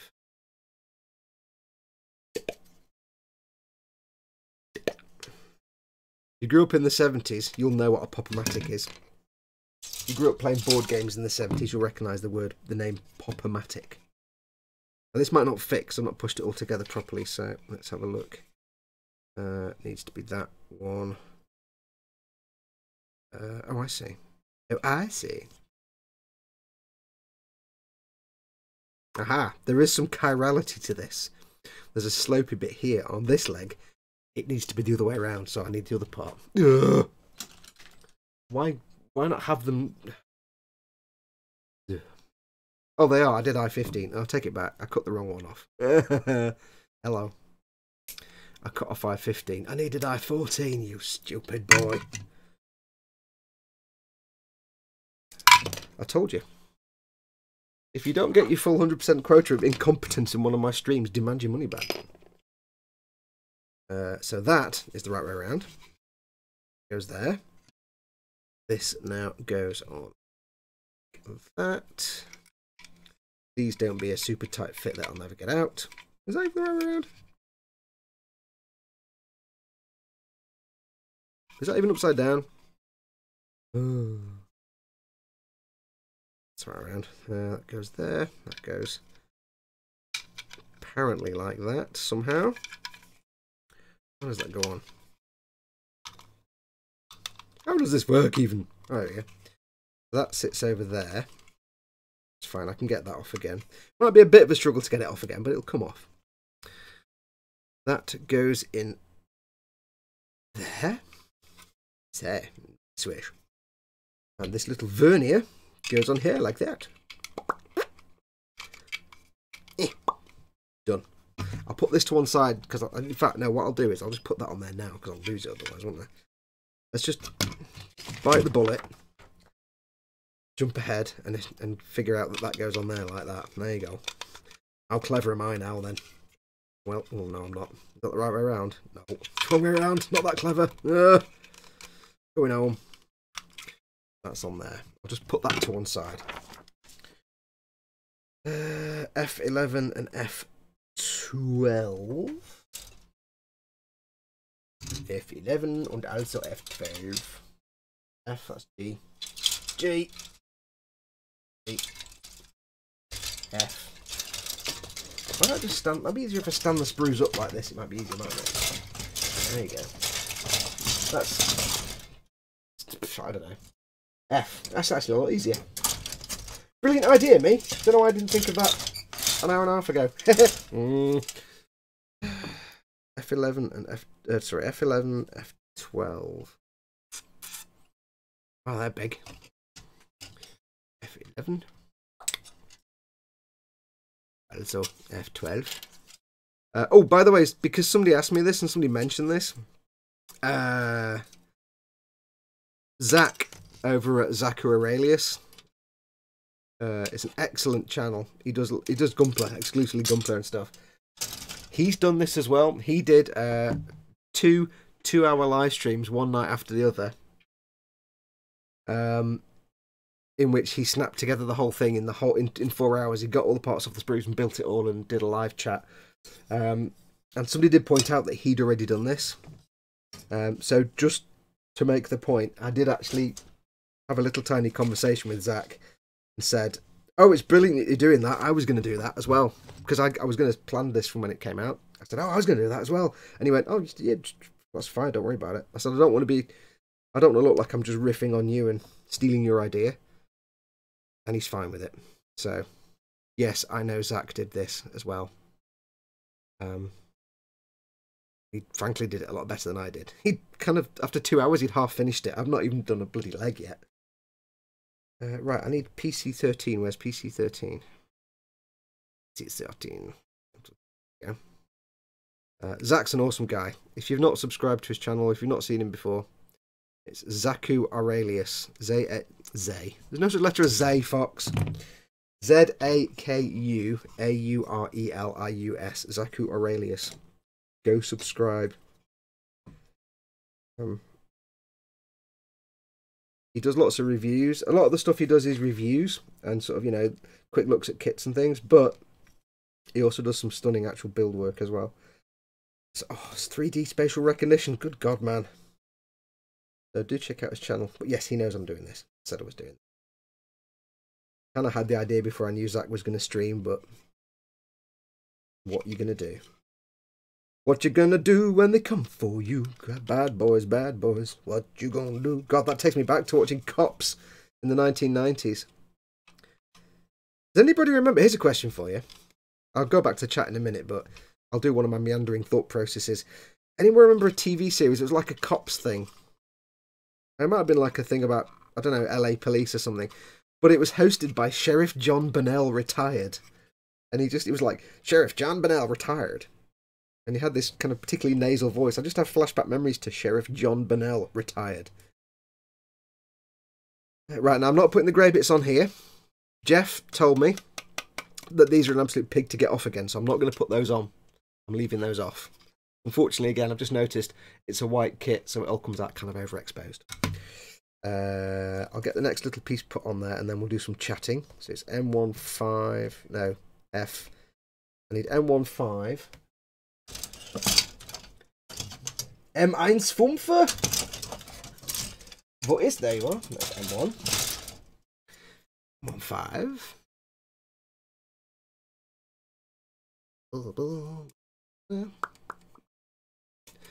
Yeah, so I don't get why these kits come with water slides, the mega size, as they're for kids. Yep, the far more complex HDs and master grades and everything else come with stickers that grown-ups can't stand. And F3. You know, I should stand my sprues up like this going forward, shouldn't I? It'd probably be a lot more sensible. Well done, Fox. You had a thought and it worked. F, what was it? F3. F3. F. Really hard, even though it's a massive sprue, it's actually really hard to see the numbers. F2. 3. There we go. It's that big part there you can't actually bloody miss. Idiot. For those who weren't here at the start, yes, I know I'm not cleaning up the nub marks. This is just a loose test fit. I will be doing a full sanding and clean up later on off camera. That was World's Wildest Police Video, says Keith Denny, yeah. With Chief John Burnell, retired. Or ETD at the end of it. Chief John Burnell. And I also have fond memories of America's Dumbest Criminals, which I thought was just a brilliant series. America's Dumbest Criminals. I remember watching one where a guy was trying to steal a license plate off a police car right outside the front door of the police station. But yeah, he's on America's Dumbest Criminals because of course he is. Where else would he possibly be? Right, swig of water. And so let's finish the bottom leg. Then we'll do some chat. We need I11. Oh, these are relatively flexible sprues, really weird. I11.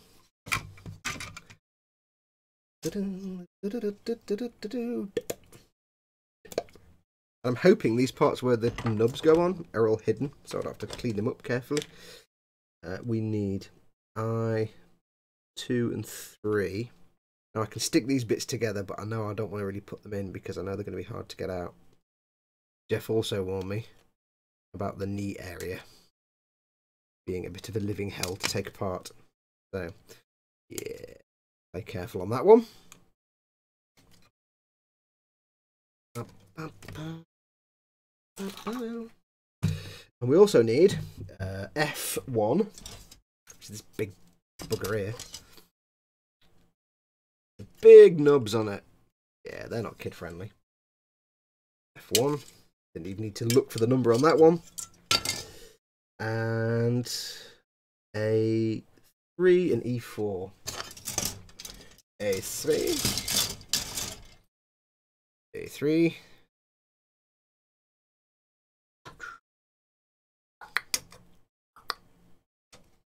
Okay, we might actually get half a leg done tonight.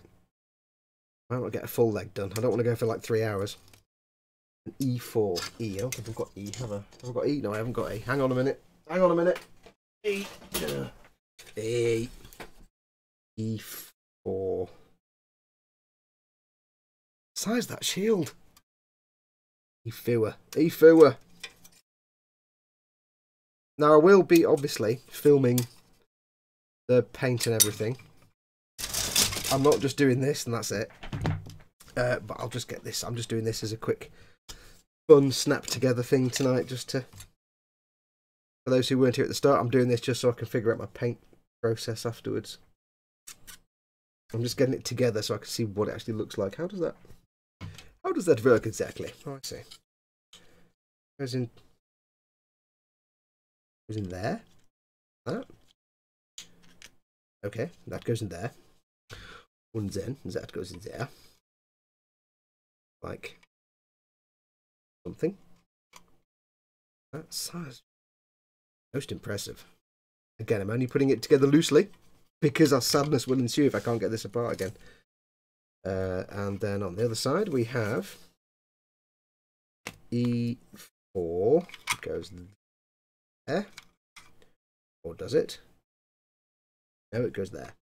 Pay attention, 007. Oh, hello.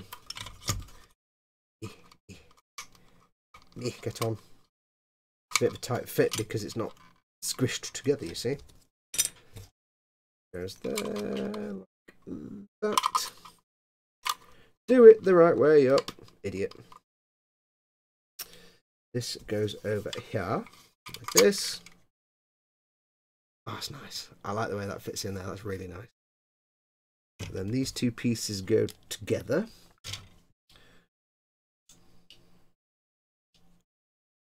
This. Very nice, that. Reminds me of the adventure game. I don't know why. If you're British, you'll know what that means.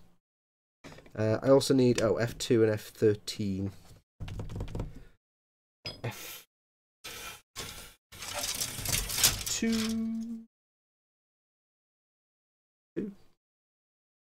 and F13.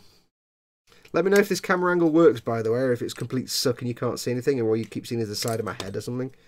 Because I don't know. I'm not actually watching it. I'm busy doing it. Night, Matt. Thanks for coming in. I spotted that comment. Thanks for stopping by. I will check the chat in a second. It is actually really hard to do any kind of chat when you're doing a build like this. That needs to go... Careful here, I don't want to jam these in. That needs to go there. Now, I know one downside to this kit is the knees are actually hollow, so it's a bit of a rum deal. Okay, so that's fine. That'll come off, no problem. This bit goes here. That can't be right. Yes, it can. There you go. That bit goes on there. And then this apparently goes in here. Ow. Like that. It's supposed to go in here and lock, but I don't want to do it because apparently it's quite hard to get out again. So I'm just going to loosely put it in like that. And that's as far as I dare push it. Jeff was saying it was like, yeah, you get it in, but you're not going to get it out again. Yeah, it's not going to happen. Jeff doesn't speak like that. I don't know why I gave him a kind of northern club singer accent. And then that will go on to the magical foot of foots. Like this, you see. That is there, your completed lower leg and big fat foot. Which seems a little high up on the ankle, I don't know quite why. Bit of a gap there. I think that's supposed to go in further, maybe? It's a bit dainty on the old angle, unless I've got that upside down. That seems a bit strange. Oh well. Oh well. There we go. Just for fun. Just for fun. Let's see how we did. Okay, so that would then be your lower leg taculon. At the size of that! Blimey, Riley. Oh, you know what? Should we just do the top half of the leg? Because there's not that much to do on it. Shall I do the top half of the leg? Well, let's have a quick break for a swig and a chat. Then we'll do the top half of the leg. Oh. What's the chat doing? I've missed loads of chat, so apologies. Jolly G, haha, you guys got to watch our white trash over there. Talking about, like, you know, bad boys and, yeah, America's Dumbest Criminals yet. Talking about American car, police shows. That's what Night Fox. Oh, Matthew. Oh, yeah, said Matthew. Good night, haven't I? Cops episode of My Name Is Earl. God, you just reminded me of My Name Is Earl. I forgot about that.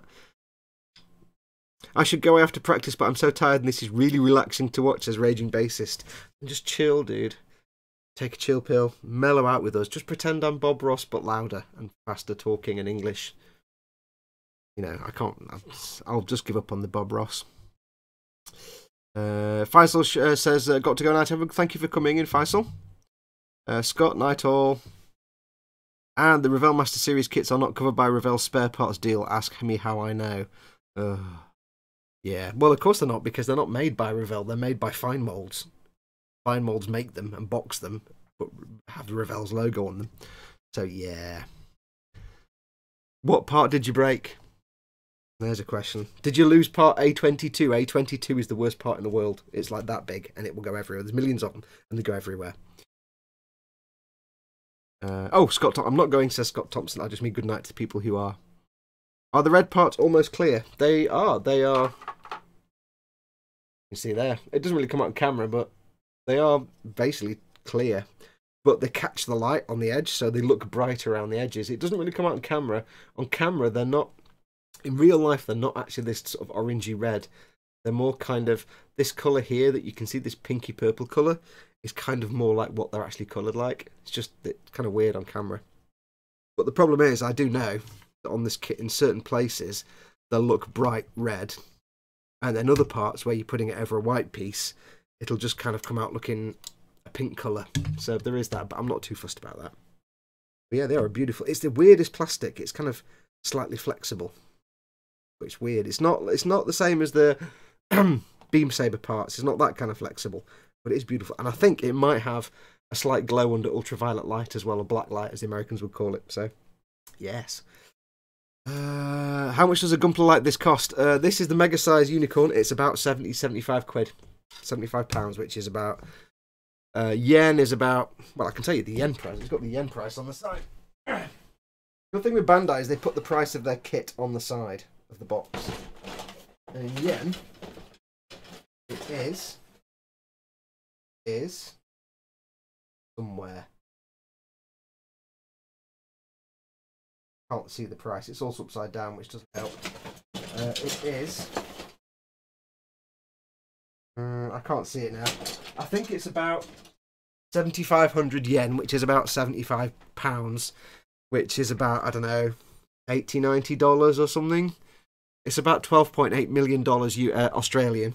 So, yeah, it's about 70 quid. It's a really simple HG kit in massive 1/48 scale, basically. The perfect grade is smaller than this, but also like 100 and 200 quid because it's perfect grade. This is mega size. Oh yeah, clear screen was broken, says Nige. Clear screen was broken when it was delivered because the shitty Revell box is like tissue paper. When will Revell learn? I think I already replied to a comment about that. The basic trick is don't use the clear part. Don't use the clear part. Just don't worry about it. Use the frame that's got no clear part in it. That's more accurate to the filming miniature. It looks more awesome.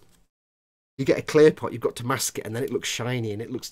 Don't worry about it. Just don't use it. Just use the frame part instead. Much better. Much better. Just called the shop $200 at your shop. $200 for this? That's ridiculous. It's like 75 quid. Which is not $200 US. That seems a bit weird. Yeah, they maybe don't know what they're selling. It does say that... Let me see if I'll try again and see on the box. Hang on. Because Bandai always put their price in yen. Side of the box. And you can say to them, this... I know they've got to add on, like, shipping and import costs. I can't find it. Can't find it. If anybody's got this kit and got the box, have a look and see if you can see the yen price on the side. But it should not be... Unless the exchange rate has gone to absolute shit, this should not be $200. Have a look on Amazon online and see the kit for various prices. You can always go in the shop and say, why are you overcharging for it? In Australia, we call the Mega Size Gundams SD Gundams. SD Gundams are the little short chibi ones. Let's have a look. Gundam Seed says Rack Pack 30. I didn't mind Gundam Seed. I didn't mind. Everybody, I love the Strike Gundam. I love that mobile suit. Everybody whinges about the oh my god Gundam Seed. I'm like, well, there's nothing wrong with it. It's better than some of the other ones. Jesus. But this is Gundam Unicorn, not Gundam Seed. I see sexy legs are coming along. He says yes. Talking Gunpla, I've started to watch Gundam Seed and have started making a list of the suits for my shopping list. It has begun. You have to build a strike, or a variant. Just build the strike. Strike. My favourite mobile suit is the Strike. My absolute favourite. Evening all, how's the build going, Andy Butcher says. It's going that far so far. Yeah, I've not got very far. This crowd, they're just distracting me, this lot. Terrible, they won't let me get anything done. We're just doing a loose test fit to get everything together so I can do the planning for painting, and then we'll take it all apart again. So, because we've been going for almost 2 hours and I've got that much, and this is like about 30 parts, I'm just slacking off. I'll get the top half of the leg done, then we'll call it quits for tonight. $89 at usagundam.com says 7G6F5E43. Dude, you need to change your login name. You need to change your YouTube name because I can't pronounce 7G65FE4DB1. Yeah, you change that. The Earl D mentioned Transformers, so I blanked that comment. Sorry, I hate Transformers.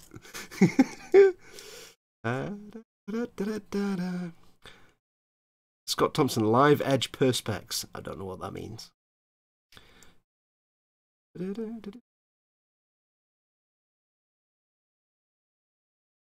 Chewy, does someone know how the series Brody Hobby says, does someone know how the series was called of a group of American soldiers in Vietnam flying Corsairs and the captain also had a dog? Okay, so it's a Vietnam... Was it a comedy series or a drama series? It's ringing a bell, but I can't remember what it was called. Just checked, $110 on Amazon, so they're pulling a scam job. Yeah, this is not $200 worth of kit. This is 75 quid, $110 US, $6.8 billion Australian. Again, though, it may be on the box, but if you go in and say, here is the price that Bandai put on the side of the box in yen, I think the exchange rate will probably suggest it should be about 110 quid, dollars. Big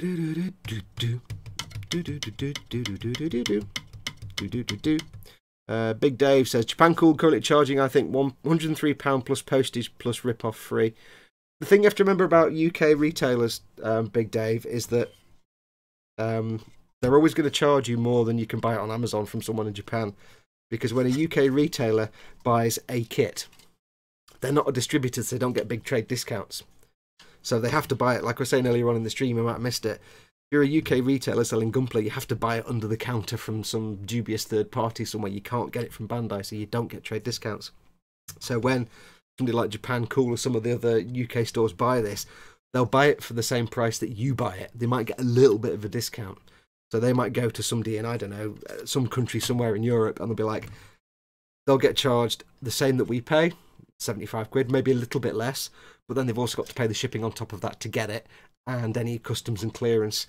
So buying Gunpla from the UK, you're always going to pay a bit more because they've got to recover the cost of the shipping and the importing. So quite often it can work out that you might look at it and say, oh, it's 105 quid, that's ridiculous. But if you ordered it from somewhere online, from Japan, it might cost you the same with the shipping charges and everything else. So you're probably paying about the same a lot of the time. It's just you're not paying shipping charges because it's UK delivery. So keep that in mind. That's why the UK desperately needs a Bandai distributor, so we can get, you know, people that can sell them at close to trade price. And hopefully that's the way e-models will go. I don't know yet what e-models are going to do, but hopefully they'll be able to negotiate some good prices. And if you lovely people start buying loads of stuff off e-models for a Gunpla, maybe they'll get a distribution thing. Who knows? Kenneth says he started the Taurox Prime. Kick-ass. I like the Taurox. Keep the Boom Hut appraised on that one, Kenneth. Let them know how it goes. Let's have a look. Claudio Tribalzi says, for me, the most beautiful is the RX-98 new Gundam. Yeah, it's nice, that. It is nice. But it's not a strike.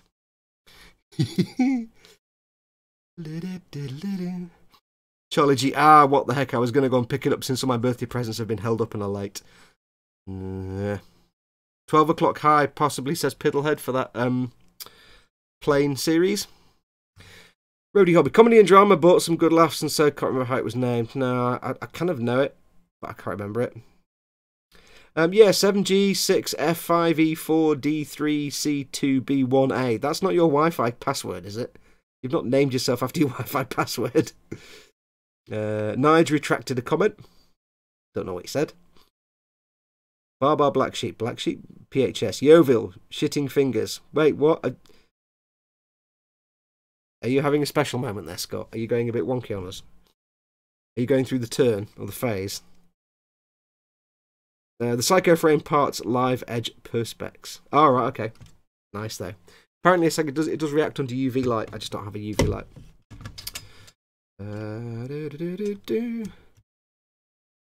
Bluefin distribution puts stickers over barcodes suggested retail on most kits in the US. Yeah, to cover up the Bandai price. I mean, that's the one good thing / bad thing about Bandai models is for the buyer like us, it's good because we can see what Bandai suggests it should be sold for, the recommended retail price, RRP. You know if you buy it from a shop, it's going to be a bit more than that, sometimes a bit less. They're going to have to cover their costs on top. But for a distributor or somebody trying to sell it, they're like, oh, it's got the price on it. I can't charge extra 20 quid. So yeah, Bluefin will add their own costs. Right, let's get the top of this leg done. Shut up, you're distracting me. Honestly, you people, you're just terrible. Right, so I need D. Oh, I need another sprue now. I got D. I need D. D. D. D. D. D. D. D. D. Wow, this is like most of the sprues on here now. So we have D5, D8. Die 5 und also die 8. That's 8. And that's 5. D5. Oh, it's quite hard to get some of these nubs. These pins, these pegs. Let's put that there out of the way. Yeah, so buying Gunpla in or Bandai stuff in England or the UK, it's always going to look like you're getting gouged on price. Kind of not, though. Because to be fair to the retailers, if they charged you what everybody else from Japan and the Asian territory charged you, they'd lose out on the fact they've just paid shipping and import taxes and the actual shipping charge. And they're in business to be in business. They can't afford to give you all that stuff free. So until the situation changes and we actually get a UK distributor, that's a situation that's not actually going to change anytime soon, as in ever. We need a J. I need the J sprue now, don't I? Whoa. Yeah, it's J. J. J. I need J5. J5. So you're all learning tonight that I am really crap at actually building Gunpla. I am really slow.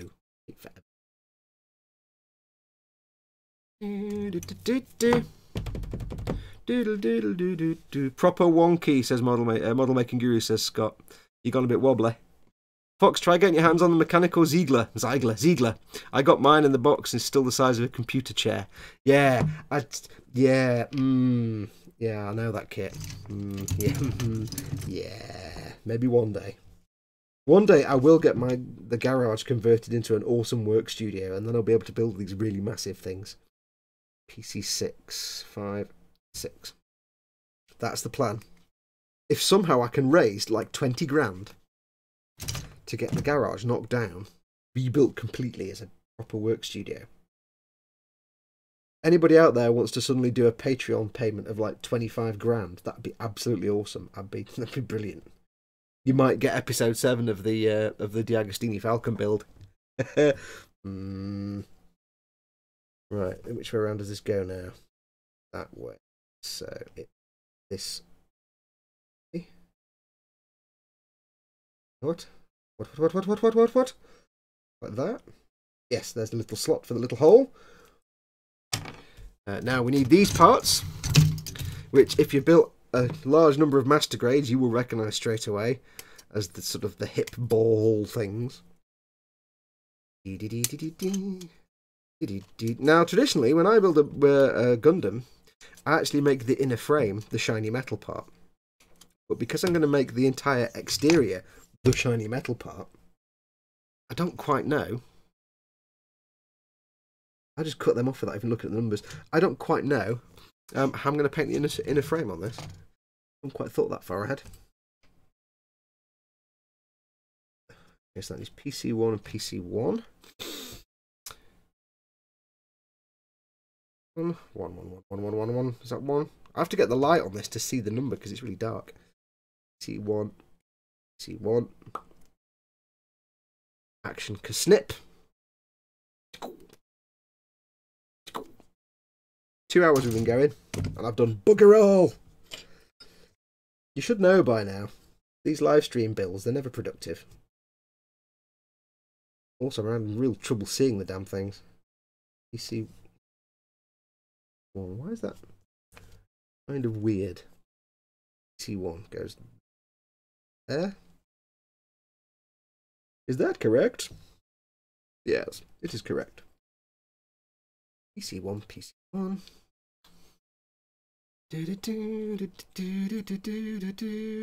Somebody's mentioned thinner. What's the best thinner for airbrushing Citadel? Not water. Yeah, acrylic thinners. UMP works fine for me, says Andy Butcher. Yeah. Ultimate Modelling Products airbrush thinner is perfect. Tamiya X28 is perfect. You can also use just normal isopropyl alcohol or 99% rubbing alcohol. It'll work. Alcohol works the best because alcohol allows the paint to maintain its consistency and the way it behaves. If you use water, it'll just become ass. Just don't use water. You use water when you're brush painting it, but don't use water to thin it through an airbrush. And with Citadel paints, for the love of God, thin them and mix them in a separate pot of some sort outside the airbrush, get it thinned, and then put it in the airbrush. If you mix it in the airbrush, you'll put some thinner in the pot, in the little cup, and then you put the paint in, and the paint will go straight down into the nozzle, gun cup. So, and you will need a lot of thinner. Go to your local hobby shop and buy a whole load of cheap plastic disposable dropper bottles. That's what I do. I actually mix my paints in cupcake cups. Paper disposable ones that are lined on the inside with plastic. I mix the paint in there so I can get a load of it, and then I decant them into little disposable plastic dropper bottles. And these cost me like pence from the hobby shop. So go to your local craft store, get yourself some cupcake cups and disposable dropper bottles. You don't need to use glass mixing bottles and things like that because you just end up having to clean those out. Remember, if you're doing a question, by the way, either at Model Making Guru in the comments, so I get the little orange, like Kenneth does, he puts the little thing on there, he just types at Model Making Guru, so I can see it, it'll stand out in chat, or do it in all capitals. Otherwise I might miss you quick, because I'm missing a lot of chat because I'm totally not getting on with this. I don't even know, I need my space helmet, it's no good. It needs to come out. Can't see that, it's too small. There we go, right, there we go, it's better. I'll take it off again so I'm not depending on it. That goes there. And that goes there. Again, I don't want to put this together too tightly, but I'm going to end up doing that anyway. I do like these. Only shame is you get the join down the middle. I could seal that in. I might have to sprue glue that, but you've got the fine detail in there that I don't want to screw up, so we'll have to think about that. Aha, now we need the knees that we made earlier on. If you missed it earlier on, we made these knee parts by taking these two separate sprues and pushing the sprues together, and that's how you get these knee parts. So we need... which one do we need? Do we need one of them? All parts need from the C1 have been detached. Well, I'm about to detach the knees from part C1. Let's not get ahead of ourselves, Bandai. So yeah, if you didn't see at the start, all these mega size kits have this sprue technology where you actually you push the sprues together and it makes the part on the sprue. It's cool. It's kind of quite pointless, but it is quite cool.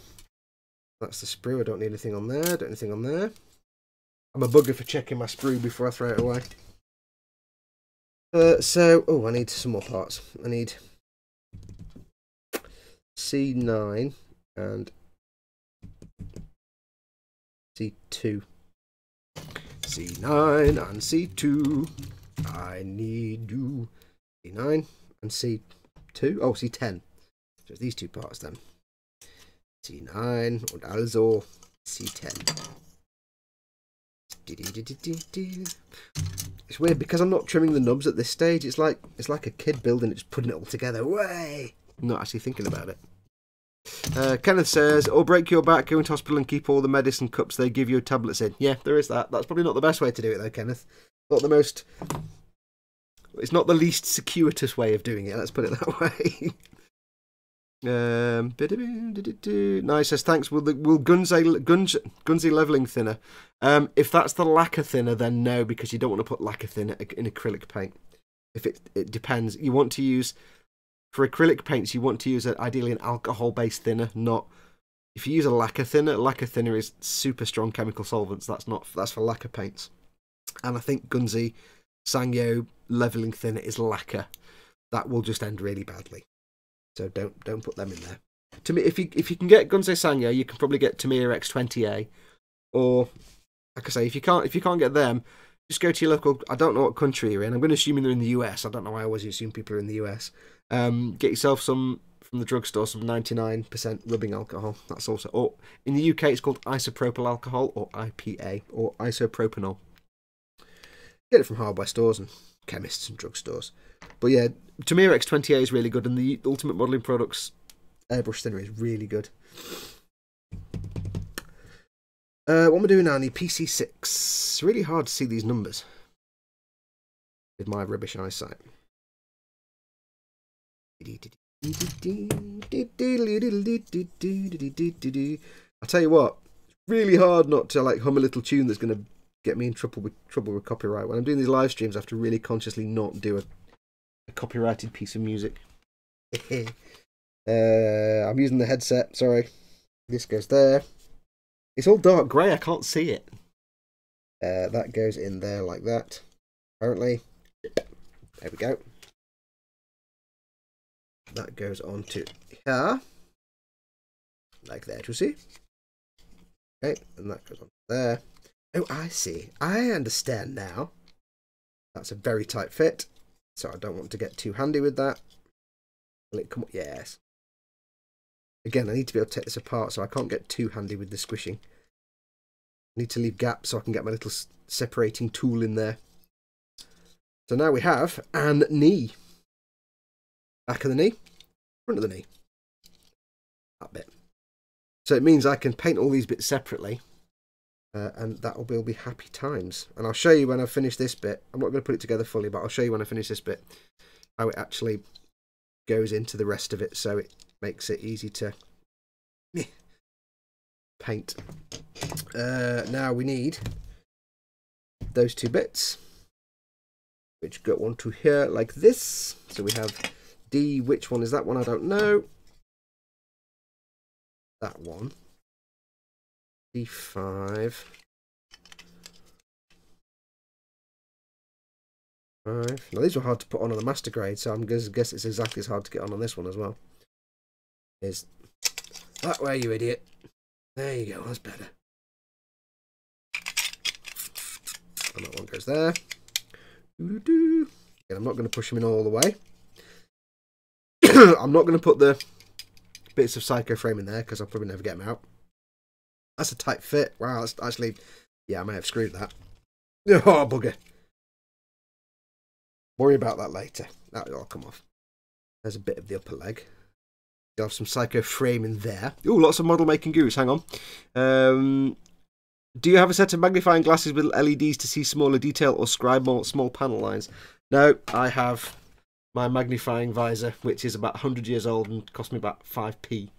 But it does me perfectly. I've actually got my reading glasses, which are not my normal glasses, which are higher magnification for close-up work. But for really fine stuff, I just put my viewing helmet on and it's fine. I don't need the little flashy light on top because I can see anyway, it's light enough.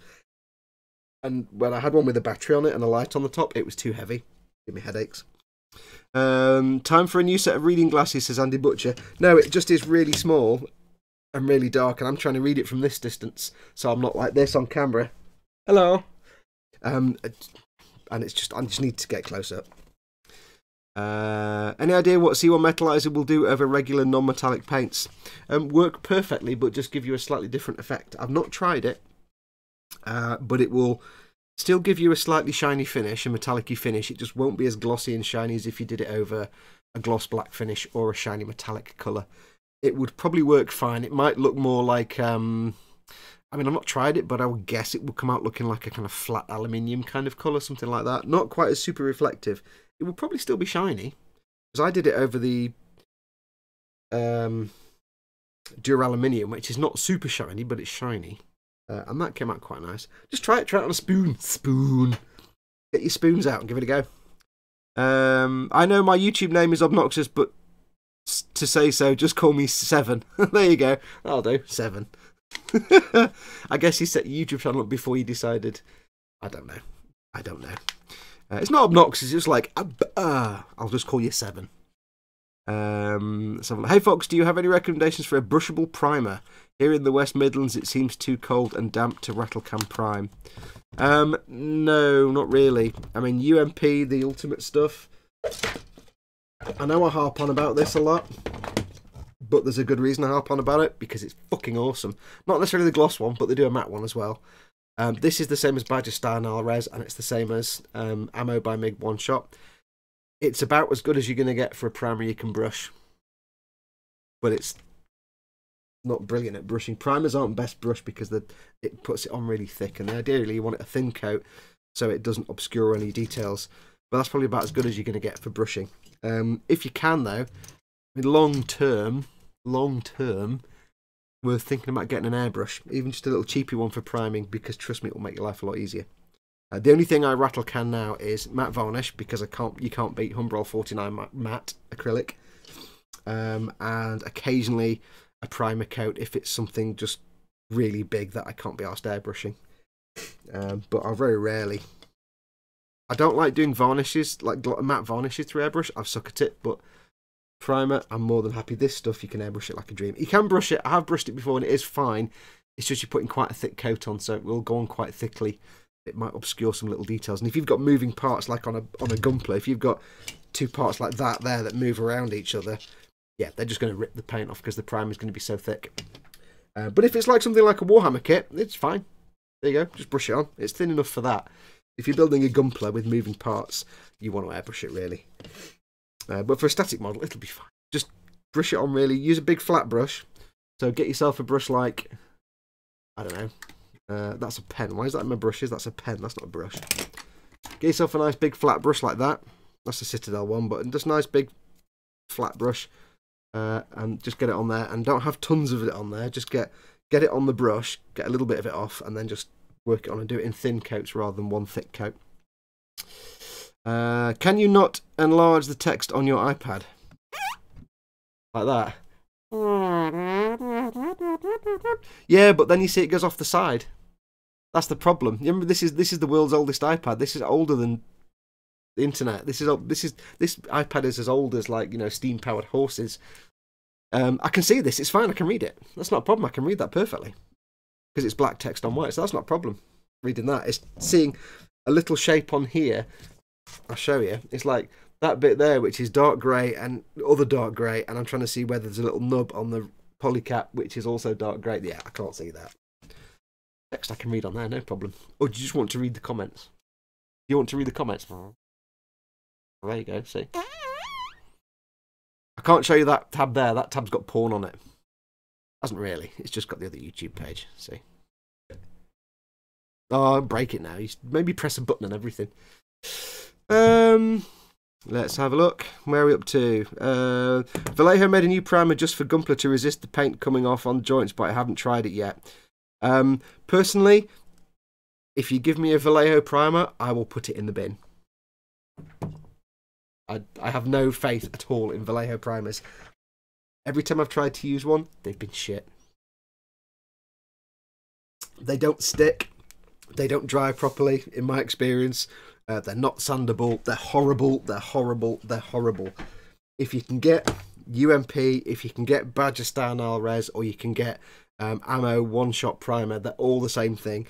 Don't need any other primer for airbrushing. UMP, Badger Style Res, or the Ammo by MIG.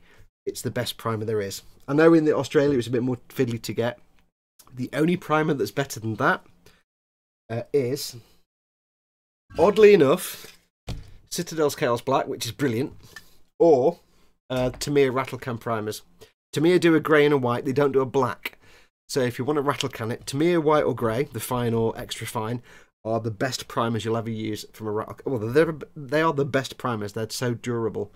Failing those two, this is a great rattle can, if you can get it from your local Warhammer or Citadel store. Not cheap, but it's fantastic. It dries as smooth as the UMP stuff, but it's in a rattle can. But yeah, if you're looking for airbrush, UMP primer, the Badger Style Res, or the Ammo One Shot, you don't need to use any other primer, and if you do, you'll regret it. Vallejo primers, don't even bother. Don't waste your money.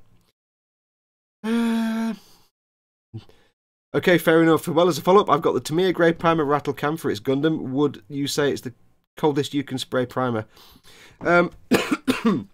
I've sprayed rattle can primers of Tamiya stuff. I've got some over there. I don't know why I'm pointing over there. You can't see it.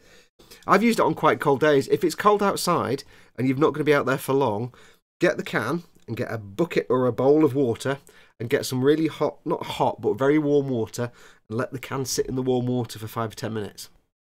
Then go out and spray it. And what I tend to do is, if it's cold, damp is a problem. It can't be damp. Damp will screw up your primer or your paint. If it's cold, it's not so bad. Basically, get the thing outside, spray it quickly, get it back inside so it's in the cold as little as possible. But get the can in a bowl of warm water first for 10 or 15 minutes, just so the paint is warm.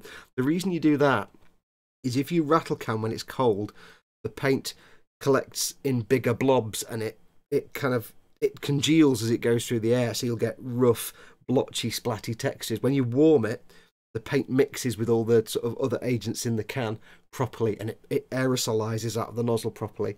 It comes out as a mist. If you do it when it's cold, it comes out as droplets, and that's what you don't want. So get the can in some almost hot water, quite hot water, well, very warm water, and just let it sit for 10 minutes. But do it quickly. Go outside, done, come back in again.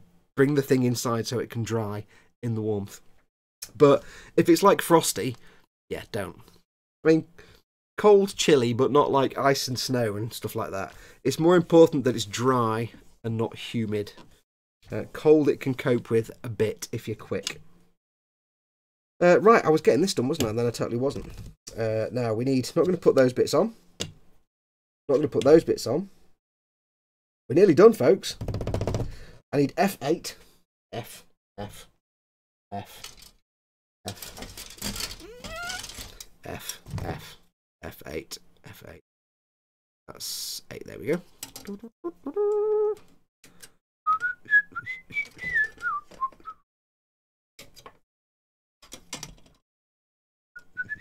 Oh no, I can't whistle that. That's copyright. Sorry. I have to be so careful on YouTube. If I just hum something that's copyright, the algorithm could pick up on it and kick my ass from here to Kingdom Come. That goes on there. Allegedly. Again, I'm going to put this on loosely. Does that go on there? Apparently it goes on there. There we go. Don't whistle that. Don't whistle that. God damn it, Fox. Listen to yourself, for the love of God. That goes on there. That goes thusly. So you see here, that goes on the hip. That bit there. A bit dark here because the lights aren't shining. That goes on the hip, and then this just drops into there. And that's why I like these mega size so much. Because this bit now drops into here like that. I'm not going to lock that in place. Actually, I can do, I suppose. That goes in there like that. Which means I can paint this separate. I don't have to worry about, like a master grade, I don't have to worry about masking this interior frame part off. I can have that completely separate. Same with the ankle and the elbows. You can have the interior frame parts done and painted separately and just slot it all together. But that is an leg.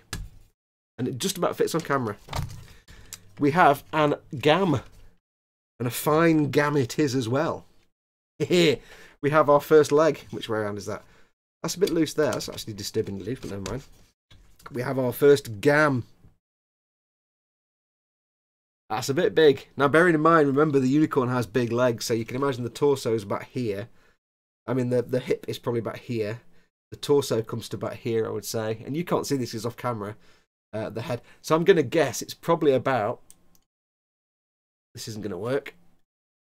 It's probably about that tall, I would guess, going off hips, torso, head. It's going to be about that tall. Holy shit. That's going to be a big chicken. Yeah, it's not a small little petite thing, this, is it? Like the real thing, but petite. Wow. So we have ourselves a leg. Right, so let me go and get a. Let me go and have a quick wee. I'm doing it live on telly, folks. I might need to go. Let me go for a very quick wee, and when we come back, I'll just have a quick go at the chat for you, and then we'll call it quits. So give me 2 seconds while I go for a wee. Talk amongst yourselves.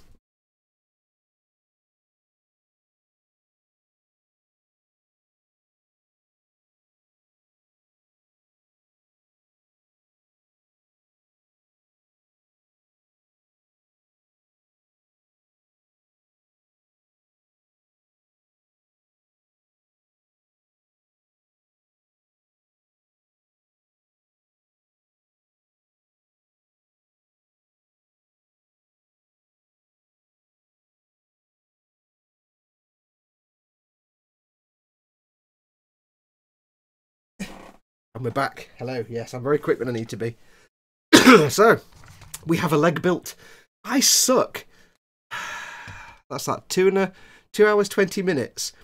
By which point, Zach over at Zach Aurelius had kind of half finished his, and I've done one damn leg. Oh well. I don't know. Zach was just kind of getting on with this, and I've been yaffling to you all night, so it's worth it. So we have a leg done. It's a big bugger. I need to go off now and build the rest of it, get a feel for how it's going to look, work out my colour schemes, take it all apart again, and then get it primed and everything else.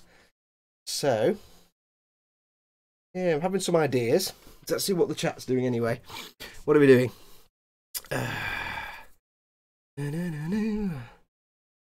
Rotate the iPad, Fox.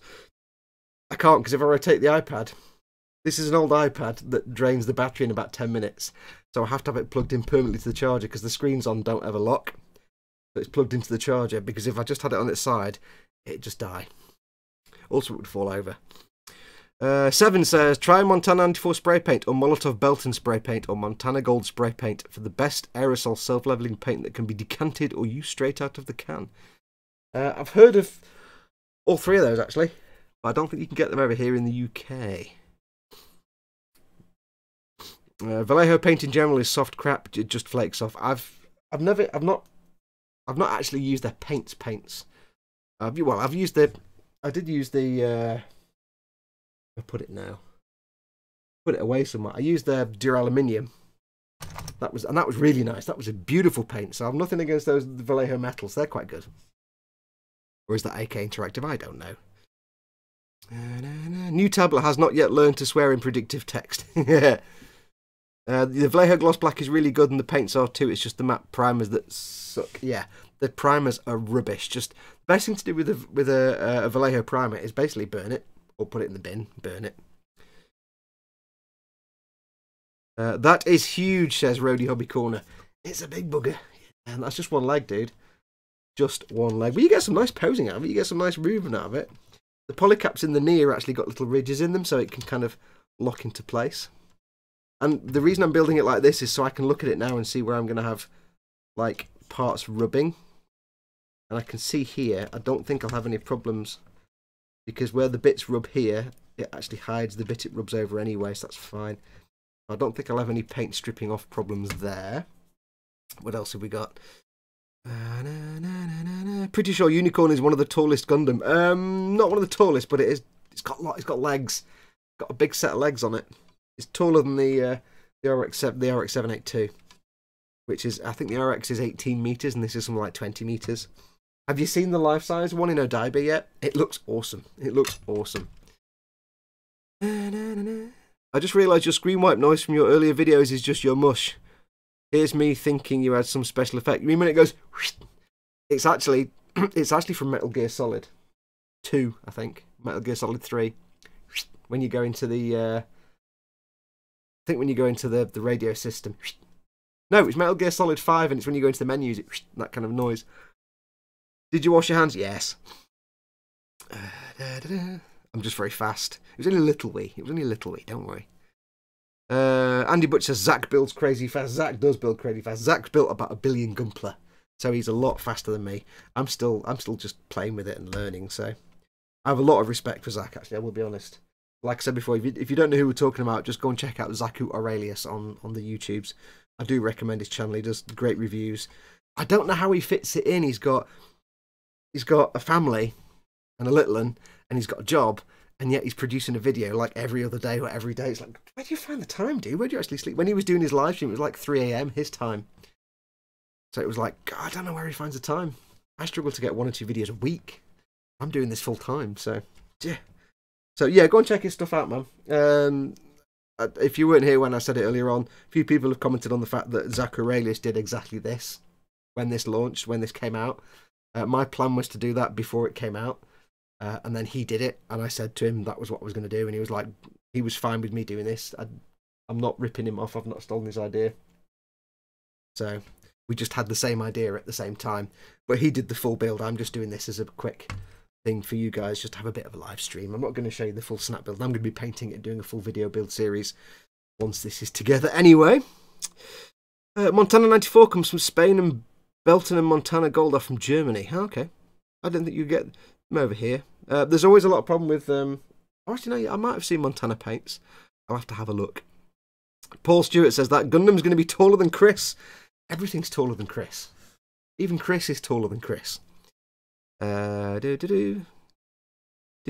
Scott Thompson, I'm a bit behind on this. Why does he need to be washing his mitts? Because I went for a great big wee for a minute. And put Psycho Flame on the thigh. No, says Lids J. I don't know. We're not going to be, because of what I'm going to be colouring it with, the products I'm going to use to give the metal colour, I can't do any painting over the top. So it's going to be the shiny metal colour, 2 different shades, but I can't paint over that. What I will have to do, though, because I'm going to use the water slide decals, it would look fantastic just with the C1 on it and left like that. But I'm going to have to gloss varnish over it to do the decals. So it's not going to be as reflective and shiny as I would hoped, but it will still be, hopefully, kind of nice and super reflective and shiny. So we'll see. Durable Moomin, says Paul Stewart. Yes, we're going to use some durable Moomin. Let's have a look. Are you going to prime the red parts? Shame to lose the effect. No, I'm going to leave them exactly as they are. There's absolutely no reason at all to do anything to the Psycho Frame parts. They're going to be left exactly as they are. I was debating whether to paint inside some of the parts with a white or a silver to make them all kind of more glowy solid, or paint inside some of these areas, because it will look a different colour when it goes in here. It won't be quite as bright and glowy because it'll have white plastic behind it, so I don't know yet. Might paint inside there with the silver or a... we'll see. We'll see how it comes out. Durable Moomin sounds like a Citadel colour, says Scott Thompson. Yeah, it's just a silly name I came up with for Duraluminium, because nobody can pronounce Duraluminium. 19.7 metres in Unicorn mode, 21.7 metres in Destroy mode. So there, this is it's 1/48 scale. So yeah, 21 metres. 19.7 metres, only about 1.5 metres more than RX 78-2. Lord Barkley says, lol, it's probably because he has kids, talking about Zach Aurelius. Yeah, he's got the kids and everything. He's got a family and a job and everything. It's like, I don't know where he gets the... Raging Basis says, tea is better than coffee. So banned. You just banned now. Mods, can you ban him, please? Tea is not better than coffee. Coffee is the best drink in the world. All the Oak Boys off. Night Talk. Night Talk, boys. Bovril is better than tea, says Phil East. Phil East banned as well now. Bovril nonsense. What are you all talking about? Actually, no, Bovril is quite nice. I take it back. Charlie G, have you heard of mixing 1/3 simple green with the pledge to get a super shine? I've heard of it, but we don't get simple green over here in the UK. Unfortunately. So, not an option for us. I have heard of mixing food colourings with pledge, or future or clear, to get coloured tints shines. And our good friend Ant over at Bashing Kits came up with what he calls a magic wash.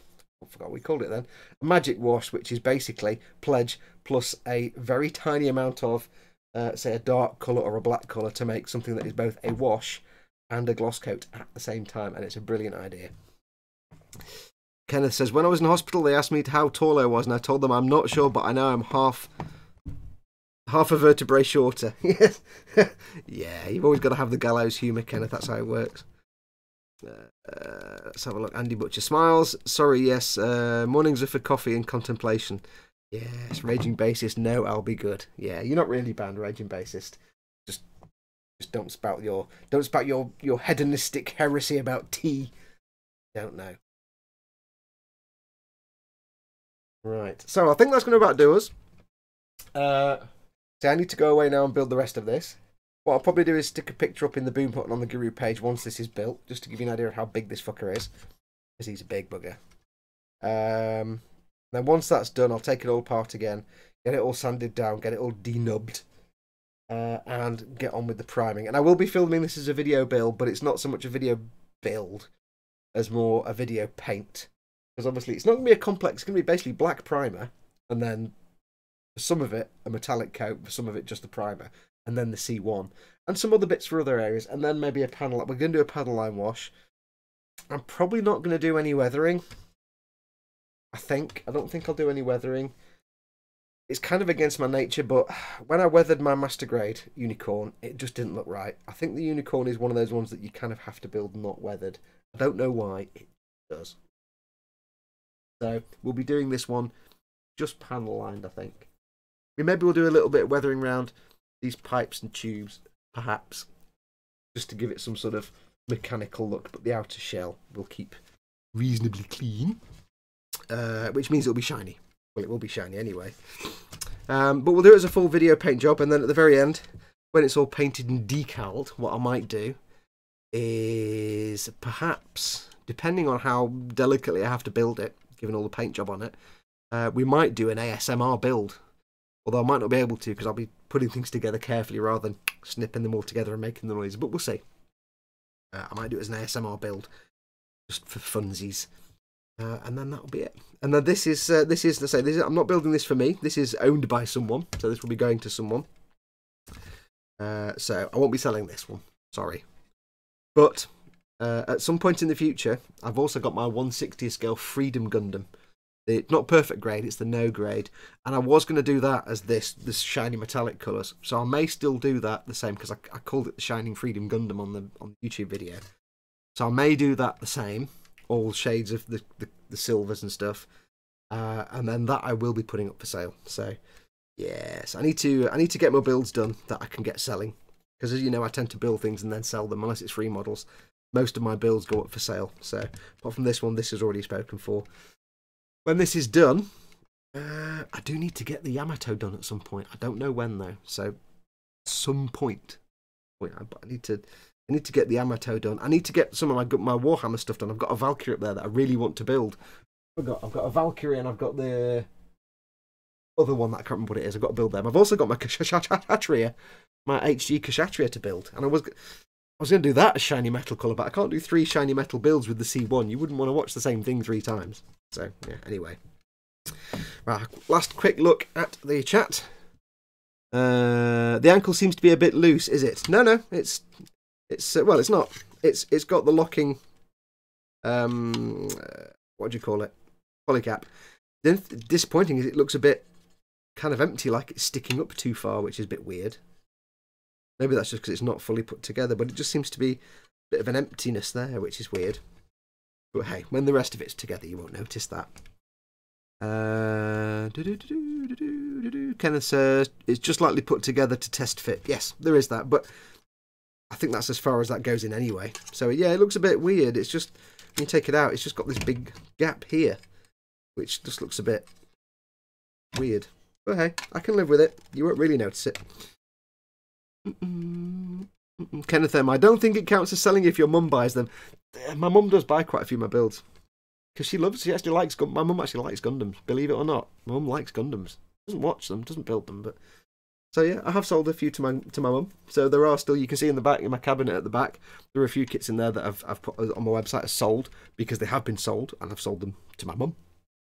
I will sell them to anybody, and if my mum says, can I buy that, I'm not going to say no and turn the money down, am I? So there you go. It means I get to sell them. I get to keep them in my cabinet, or her cabinet. So, but yes, I do sell most of my builds. So, I do put them up for sale. So, keep your eyes peeled. This one not, though. This will go to its new owner.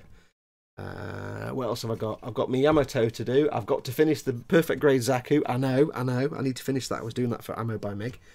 So, once I've done this, I might get that Zaku finished. All I've got to do is weather it. I might get that finished. That isn't being sold. Well, it is being sold, but it's already sold to someone. Sort of. Oh, Gareth, thank you very much. Gareth's done his little, you can see it there on screen, look, the blue thing, his little, what do you call it? Shout out chat thing. Thank you very much, Gareth. It's a pleasure. I'm glad you've enjoyed it. Let's have a look. What else have we got? I've got High New Gundam that somebody actually bought for me that I need to do at some point. I've got my Deep Space Nine runabout that I really want to do. See, it's not all Gundam, you see. And like I said at the start, if you weren't here at the start, what are the bits you put in lots of pots? I don't know what you mean. Explain what you mean by bits in pots. I'm dying to see the rest of the Zaku. Yes, I have this fear that when I get it out of the box, it's going to either have seized up or it's just going to be a mess and all everything's peeled off. I don't yet, so. Hey, Chris, well done. Timed it well. Yeah, for those of you who weren't here at the start or earlier on, I was explaining that I will be doing a giveaway in the Boom Hut and on my Guru page. And it will be to give away my Master Grade Full Armor Unicorn version car. That's the mobile suit, all the weapons, and the base jabber. It's half finished. It's not a brand new kit. It's half finished. I didn't paint the kit, but I weathered it. The mobile suit. I painted fully the weapons, but haven't weathered them apart from a gunk wash. They've all been decaled, and I haven't yet started on the base jabber. So you're getting basically half. It's like getting half a commission build. You're getting a half finished build from me, and I'll be giving that away at some point in probably the next few weeks. I'll do a little announcement. So I will be giving that away as a prize because I'm never going to finish it, and it's taking up space on my shelf. So you'll be getting a weathered Master Grade Vercar Full Armor Unicorn, and you'll have fun painting the base jabber yourself. The only thing I can't give you the decals because I've used those for other things. The decals on the mobile suit and the weapons are on. It's just the base jabber. There's no decals on that. But I does have the stickers in the kit, so yeah. Or you can get the decals third party. I got mine third party, so I will be giving that away. So stay tuned over the next few weeks. I'm dying to see the rest of the Zaku who've done that one. Has it started yet? How did you go about doing a commission piece? I don't anymore. I used to do commissions, but I'll be honest with you, it's the most stressful thing in the world doing commissions because you have to finish it. And 9 times out of 10, it's something you really don't want to build or something you've built before, and it's the worst feeling in the world. You may have no interest in the thing you're building, which is even worse because you're having to do something. Oh, thank you, Charlie G. Oh, thank you. Very kind. You got a green one. You got a green one. Do more live streams, Fox. I'll keep donating and can't wait to see the rest of the builds. I will do more live streams. My thinking is, I'll go back to the other question that I've forgotten already in a minute. My thinking is that I'll do live streams when it's things like this, just like simple putting stuff together, doing decals and things like that. Not stuff I have to think about, because as you've noticed, I don't get much done. I won't be doing live streams while I'm painting or doing anything complicated, but for things like, you know, snapping stuff together or decals and things like that, I can chat with you. What was I talking about? Commission piece, yes. So, more often than not, you're building something you have no interest in. It sucks. You're not motivated to build it. You're gonna, you know, you don't want to do it, but you've got to do your best work. If anything goes wrong, you're kind of screwed.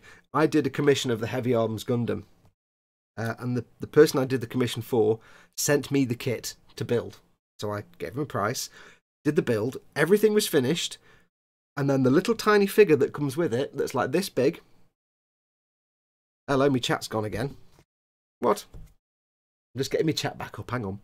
The little tiny figure that came with it fell off the table, and my office chair rolled over it and crushed it.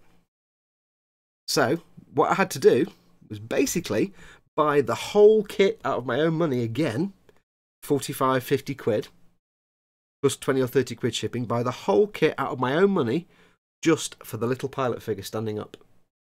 Painted it and put it and sent him the kit. The guy was really pleased with it, but then I had a whole Heavy Arms kit that I didn't want to build. So if you watch on my channel as my friend Busby builds the Heavy Arms, it's that one. I had to buy the whole kit just for the little tiny figure. So there are pros and cons. The downside is, like I say, usually it's something you don't want to make, or you've already built it before. It might be something you don't care about, in which case you're like, oh, I don't want to do this. You can't afford to screw up.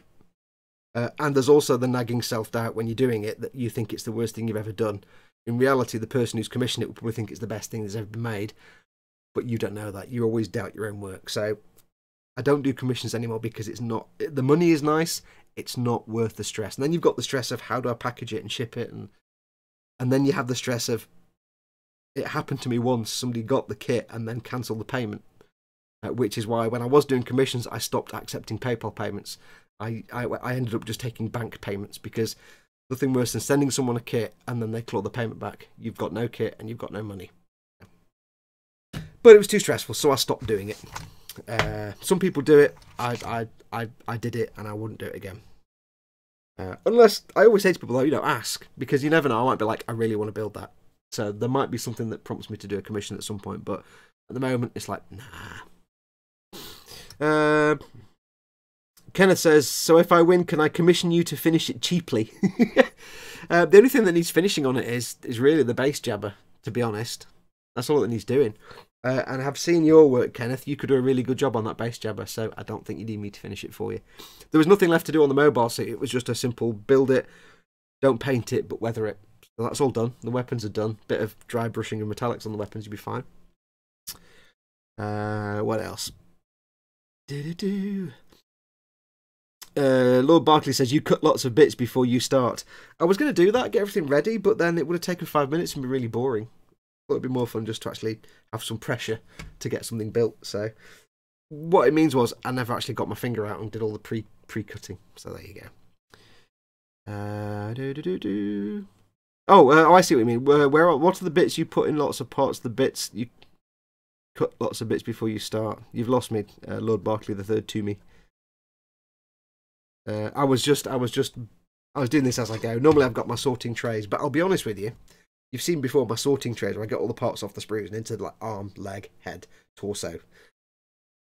These won't fit in my sorting trays. Even the smallest piece on this is like that big. So, yeah, that's just not going to happen. Charlie, you happy to support my favourite Gundam builder? Thank you very much, Charlie. I really, really appreciate it. Let's have a look. Claudio Chibonza, I think $5 is less than £2. I don't know. I will happily, gratefully accept anything that anybody is happy to prepared to give me. Wow, that was a really bad sentence. Any little gift like that is absolutely brilliant by me. I will happily accept all donations. I really, really appreciate it. And I know it doesn't sound like it, but I really, really do. I love all my patrons that support me, and folks like yourselves, like Gareth and Charles here, who've just helped me out with a couple of little donations. It's brilliant because this is, some of you may not know, but I don't work. I don't have a job. This is what I do for a living. So I gave up. I walked out of my job to do this full time, to make my passion my career. So my full time job is doing these videos, doing these builds, running the Boom Hut. Hanging out and answering questions on the Facebook and the Twitter and looking after you guys, giving you advice and stuff like that. My thinking is that if I can do this full time, then the support from my patrons and from guys like Gareth and Charlie and others who've done things like the super comments and things like that, donated kits or donated money, it just helps me not have to go and get a job, which means I can spend all day every day doing this kind of thing. So I really do absolutely appreciate everything. Even if I've got patrons that gave me $1 a month, and you know what? They're just as awesome as somebody that gives me $20 or $100 a month. I love all of you because it all means I can just keep doing this. Because I used to have a full-time job, and I'd do like one video a month because I get home and I'm too knackered, and I thought, you know what? I want to do this full-time. I want to do more content. So I just walked out of that job. It sucked anyway. I hated it, but I walked out. Said, sorry, I quit, and I started doing this. So everybody who supported me over the last few years, I love you. I love all of you. I love all of you completely. You know that. But yeah, you guys are the best. And I have to say, all the horror stories you hear of people that do YouTube channels and toxic comments and stuff, in my, 2 or 3 years of doing this and the thousands and thousands of comments I've had on all my videos, I've had one single toxic comment. A handful of spam comments, but you get those anyway. Oh, Raging Bassist, thank you so much, because you're bloody awesome, mate, he says. Thank you so much, dude. I really appreciate it. Thank you. You're making me blush now, all of you. Yeah, I've had one single toxic comment in 3 years. That's it. It's great. I couldn't wish for better followers. All of you are, and I'm gonna say it, all of you are fucking awesome. All the guys that hang out in the Boom Hut, all the guys that support me on Patreon, all the guys that follow me on Twitter and Facebook, just follow me. All you guys, you're just awesome. I love you all. I couldn't ask for better followers. I've made so many good friends over the last 3 or 4 years, and hopefully over the years to come, because I want to be doing this when I'm old and fat and grey. well, when I'm older and fatter and grey. I want to go grey. I want a grey beard. When do I get a grey beard and grey hair and look really awesome so I can be all professorial and wear big floppy hats and get away with it? See, I'm waffling now. What else have we got? Paul Stewart, I'm tempted to pay and post a toxic comment with it. Yeah. Good show, Sir Scott says. Chris says, he. What was the comment with the raging bassist? It was a year and a half ago, and it was, I can't remember. It was just some typical neck beard bullshit. I don't know. It was some crappy little comment. Anyway, I just deleted it. So there you go. You do get spam comments. And you just they're picked up by the spam filters. So that's it really. But yeah, one toxic comment. That was it, and that's amazing considering all the shit storms you see on YouTube channels. But there you go. I pride myself on trying not to be too controversial as well. I don't discuss or do anything controversial, hopefully, which kind of avoids all the usual toxic shitstorms that you tend to get. So, personal question: do you have a wife, kids? Says Peter Jadowski. No, and nor do I intend to have either. Single life for me. I'm single and I'm happy. I'm a forever bachelor. Me, I couldn't consider my life being any other way around. No interest in any of that. Thank you very much. I'm far too selfish to have any kind of commitments to anybody. I'm blatantly honest about it. Scott Thompson, fair play to you, Fox, for following the dream. Kudos. Paul Stewart, but let's be honest, I say all that shit to you directly on Xbox. You do. You are my most toxic Xbox friend. Paul and Chris, you might know, we get together and play Destiny or Density on the Xbox Lives and stream it. Unfortunately, Destiny 2 is shit for that now because you can't go and choose strikes, so that's why we haven't done much. But yeah, they'll take the piss out of me no end. Can you please explain how to donate to Patreon? Yeah, certainly I can. If you go to, I'm going to try and put it in the chat now, and this will break now because it will fall around. You don't have to. Just before I say that, you don't have to. The way it works is Patreon takes a donation from you monthly. It's a monthly payment, and you can do anything from $1 up to whatever you want to pay. $5 onwards, you get certain benefits. You get access to certain sort of Patreon-only content. $10, you get access to Patreon-only videos. And there's been a couple of Patreon-exclusive builds, and there's also the Patreon-exclusive podcast, the Treehouse Club After Hours. I've been trying to get more exclusive Patreon content from my patrons, but with e-models, builds and everything else, it's really hard at the moment because all my builds have been huge, so I'm trying to get more exclusive Patreon stuff in. But it is just, I'll put the address in here for you. Now you can see how slow this thing is. Watch this typing, right? Patreon.com. I'm not typing this because I'm slow at typing. I'm typing this slowly because if I go any faster, it'll just stop typing on screen. Oh, no. Making. Oh, I spelt it wrong. Typing like an ass. Model maker. I can't type on this keyboard. It's horrible. Guru. It's not my noisy keyboard.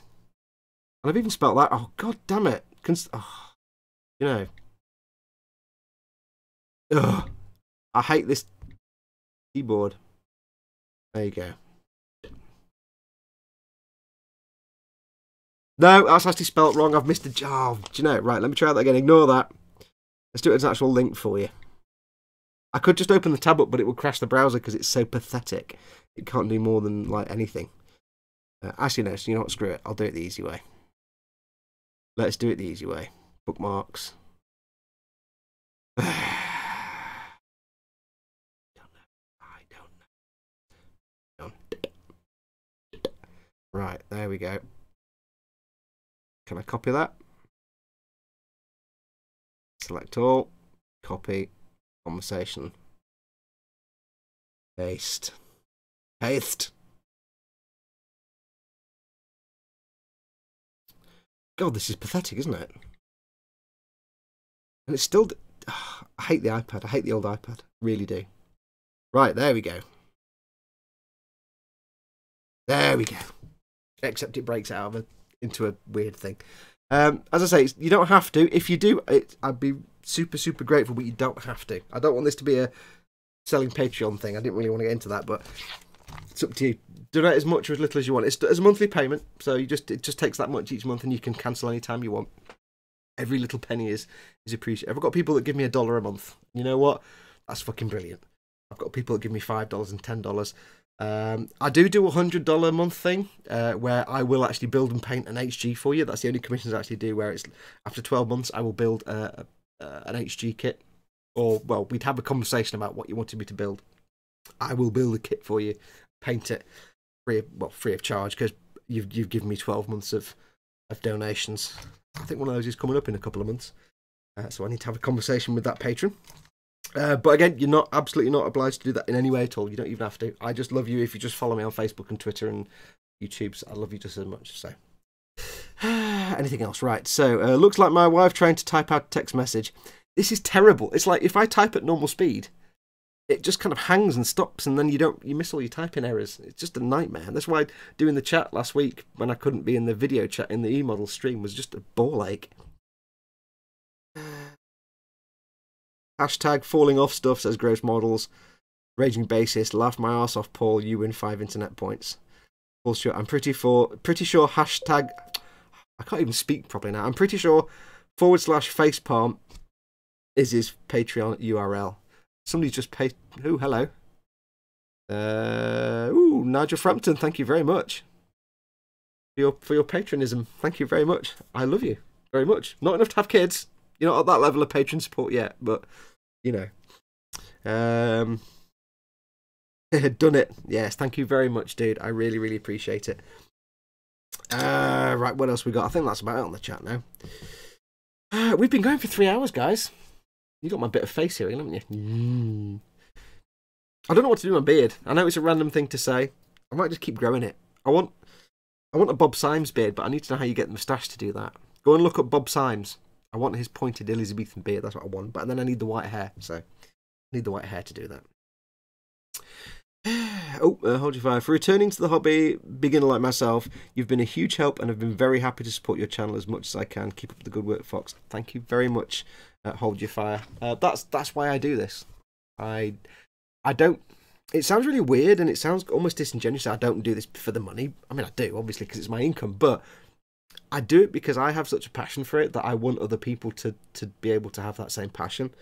And one thing I used to come across when I was doing cartoons and online comics, people were like, I can never draw like that.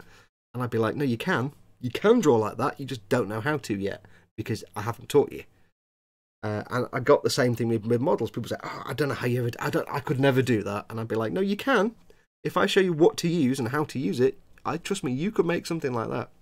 So I thought, you know what, so I do this to teach. I don't do it, which is why all my videos are long form, 45 minutes. They're not like 10-minute jobs. Or I don't like the videos where it's like, here's me building this model and it's just photographs and then it's 5 minutes long. You don't learn anything. It's cool to watch, but you don't learn anything. I want to teach, which is why I have like 10-part series that last 45 minutes each.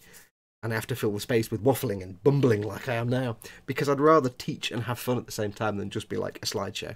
So I will always keep doing this. The difficulty is, I always get concerned that I'm showing you the same thing I've shown you 10 times before, but then I remember that somebody coming in and watching a build video, it might be the first one of my videos they've seen. So that's why you'll often see me doing the same things in different series. I don't always assume that everyone watching it is watching that one, not for the first time. That sentence was a train wreck. Or a heavy stew.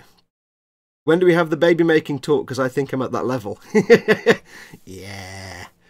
Or a heavy stew, says Kenneth. Baby making talk. I answered that question before. No wife, no kids. There you go. Use that Master's brush cleaner. That'll sort the tash out, and it smells lemony. It is. This stuff, right? Have a whiff of this. Get a nose full of that. Oh, I'll put it in the microphone. You can smell it through the microphone.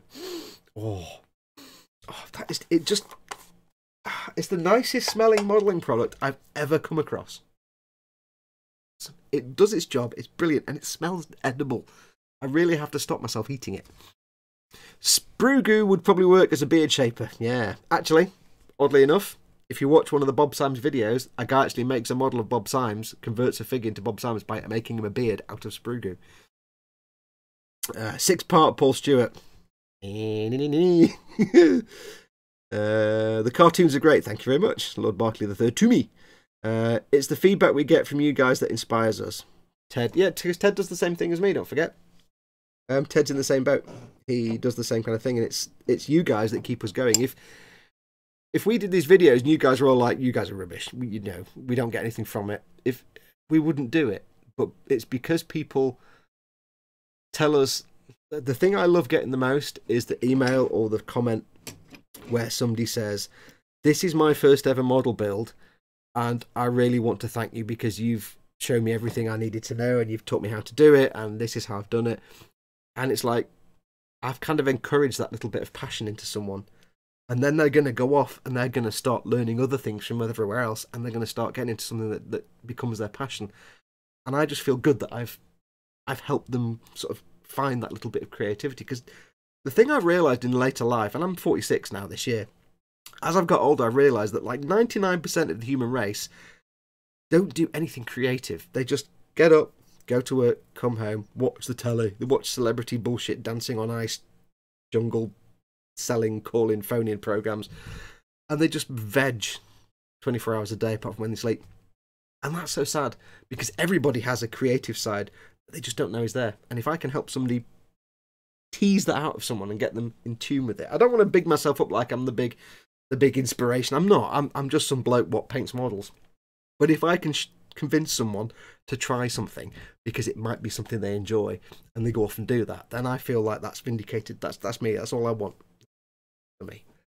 Getting very heavy. Getting very heavy here. That's what it's going.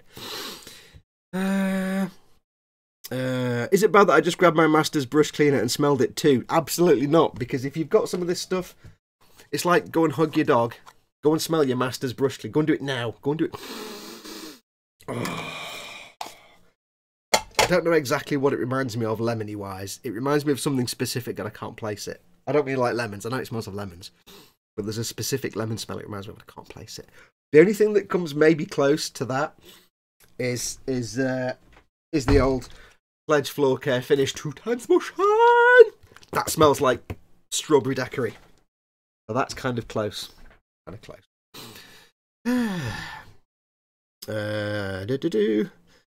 Don't worry, your beard will soon be grey. Yeah, 46. Yeah, I know. It smells of lemon sherbets. Yeah, it does a bit, but not... It kind of smells a bit like a sherbet dib dab, but with less chemicals. A bit. Don't know, it's a very specific lemony scent that I can't quite place, and I will at some point. Anyway, shut up. I've been here for 3 hours now. Been here for 3 hours and I've had one fag. I think we'll call it quits there anyway. Model making has ruined television for me. I can just stare at the TV again. I have to be doing something, says Kenneth. It's true. Once you find a passion, you can't. I haven't sat down and watched television properly in 15 years. Mostly because most of it is shit. I will watch stuff on like the BBC iPlayer, but I've gone from watching just shit on TV to, as I've learned, found my creative side, to actually just occasionally watching like documentaries and science programs and history programs and interesting intellectual stuff, not just mind-numbing celebrity bullshit. There's one thing I can't stand, it's celebrities. No interest at all. Jif Lemon. No, it's not Jif. It's not as spiky as Jif Lemon. I'm 35. My beard is going grey, says Raging Bassist. I just want that white hair and the grey. You can get away with so much. I could walk down the road in like a fedora and a flowy coat and everything, and just it would work if I had grey hair and a grey beard. Just you get away with it. It makes everything possible. Look at Terry Pratchett. I could wear a hat of Terry Pratchett. If he didn't have the grey beard and grey hair, he couldn't have worn that hat. It would look like an idiot because he had the beard. See, every time it works. Anyway, right. Yes, I think we should put a wrap on it there. We're going for 3 hours, dudes. Thank you so much for sticking with me. You guys are the most awesomest. I'll get all this done anyway, and I'll start filming on the episode, the first proper buildy episode. So that should hopefully be in the next few days. Up for the live stream next Monday with Ted for eModels, as always, next Monday at 9 PM. We had to miss out on the Patreon after hours live stream last weekend because of the great PC destruction scandal. So apologies to my patrons for that. We are going to do another one, not this weekend, we're going to go ahead with the normal scheduled podcast next weekend. Not this Saturday or Sunday, but next Saturday or Sunday. We've got to confirm the day. But we'll go ahead with the Patreon one as it would have been, and then go on to the normal one after that. So instead of the next one would be scheduled to be a normal open to everybody one, but to honour the fact we missed the Patreon one out, we'll just make the next one a Patreon one first. So not this weekend, next weekend. Hopefully we should have a Patreon after hours podcast, and then a couple of weeks after that the normal one, and then we're going to do them every 2 weeks now. So stay tuned for that, and stay tuned for the Full Armour Gundam giveaway, which I will do at some point in the next couple of weeks. Probably it might even be tomorrow if I get around to doing it, but I will figure out how we're going to give that away. But that just remains for me to say thank you so much for watching. Super thank you so much to the guys who did the little super chats. You guys are fucking awesome. And even more super thank you to the guys that did the patronage. Thank you again. You're all awesome. I love you all. But thank you so much. Take care of yourselves. I'll go off and smoke a fag and finish this up. And until next time, thank you so much for watching, joining in the chat. Take care of yourselves. Go make something awesome. You know what I'm going to say. Go be awesome. Slap it on. Yeah, you weren't expecting that. And until next time, I've got to find the button. Well, that's not the button. Until next time, thank you so much, and adios amoebas. Bye. Wiggly hand. If I was wearing the glove, it'd be making little farty noises right now. And pressing the button now.